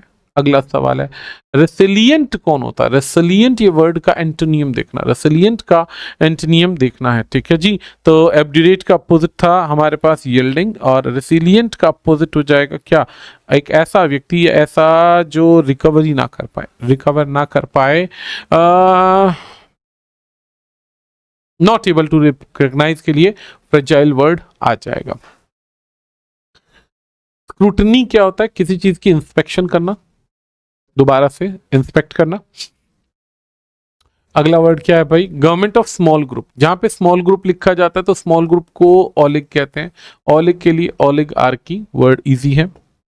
अगला वर्ड है ऐसा व्यक्ति जो नींद में चलता हो, one who walks in sleep. Sleep के लिए वर्ड आता है सोम वर्ड। सोम वर्ड याद रखना है। और चलने वाले के लिए बुल्ली वर्ड यूज कर देंगे तो सोमनम बुलिस्ट हो जाता है। इनसोम्निक होता है जिसको नींद नहीं आती है। ठीक है। अगला वर्ड है यहाँ पे अ पर्सन हु डेलिबरेटली, जानबूझकर आग लगाने वाले को क्या कहेंगे? प्रॉपर्टी में अगर जानबूझ के आग लगा रहे तो अर्सोनिस्ट होगा। और क्रेजी की बात होती है तो मानिया आ जाएगा, पायरोमानिया। तो अर्सोनिस्ट यहाँ पे सही आंसर होना चाहिए। He is a dash student who always follow the principle। Principle यहाँ पे सिद्धांत की बात हो रही है। मॉर्टल हो नहीं सकता, मॉरल नैतिक होता है। अब इंद्र से एक आता, मॉर्बिड हो नहीं सकता तो मॉरल होना चाहिए। एक ऐसा बुद्धिमान बुद्धिजीवी जो काम करता हो। अगला सवाल है he could not dash the temptation. Persist की स्पेलिंग गलत है, पहली बात तो परसिस्ट की स्पेलिंग गलत है। नॉट के लिए रेसिस्ट आ सकता है कि वो रोक ही नहीं पाया खुद को। अगला सवाल है अब परसिस्ट की स्पेलिंग गलत थी भाई, देख ले कहीं इसी को तो आंसर नहीं दे रखा है इन्होंने। नहीं नहीं नहीं, स्पेलिंग भी गलत है, आंसर भी गलत है। अगला सवाल आता है हमारे पास में she always stationery to see her old friend. ये वाली एक स्टेशनरी होती है। स्टेशनरी का मतलब होता है जहाँ पे पेन पेंसिल मिलते हैं। स्टेशनरी का एक अर्थ होता है पेन पेंसिल मिलते हैं और अपने दोस्त को देखकर काफी समय बाद खुश हो जाना, तो वो स्टेशनरी है।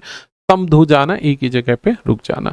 तो यहाँ पे हमारे खत्म होते हैं लगभग सभी प्रश्न, लगभग क्या सारे प्रश्न खत्म होते हैं। 150 प्रश्न हमारे यहाँ पे खत्म होंगे। मिलेंगे अब अगली क्लास में। आज के लिए इतना ही। बहुत बहुत शुक्रिया बने रहने के लिए। धन्यवाद।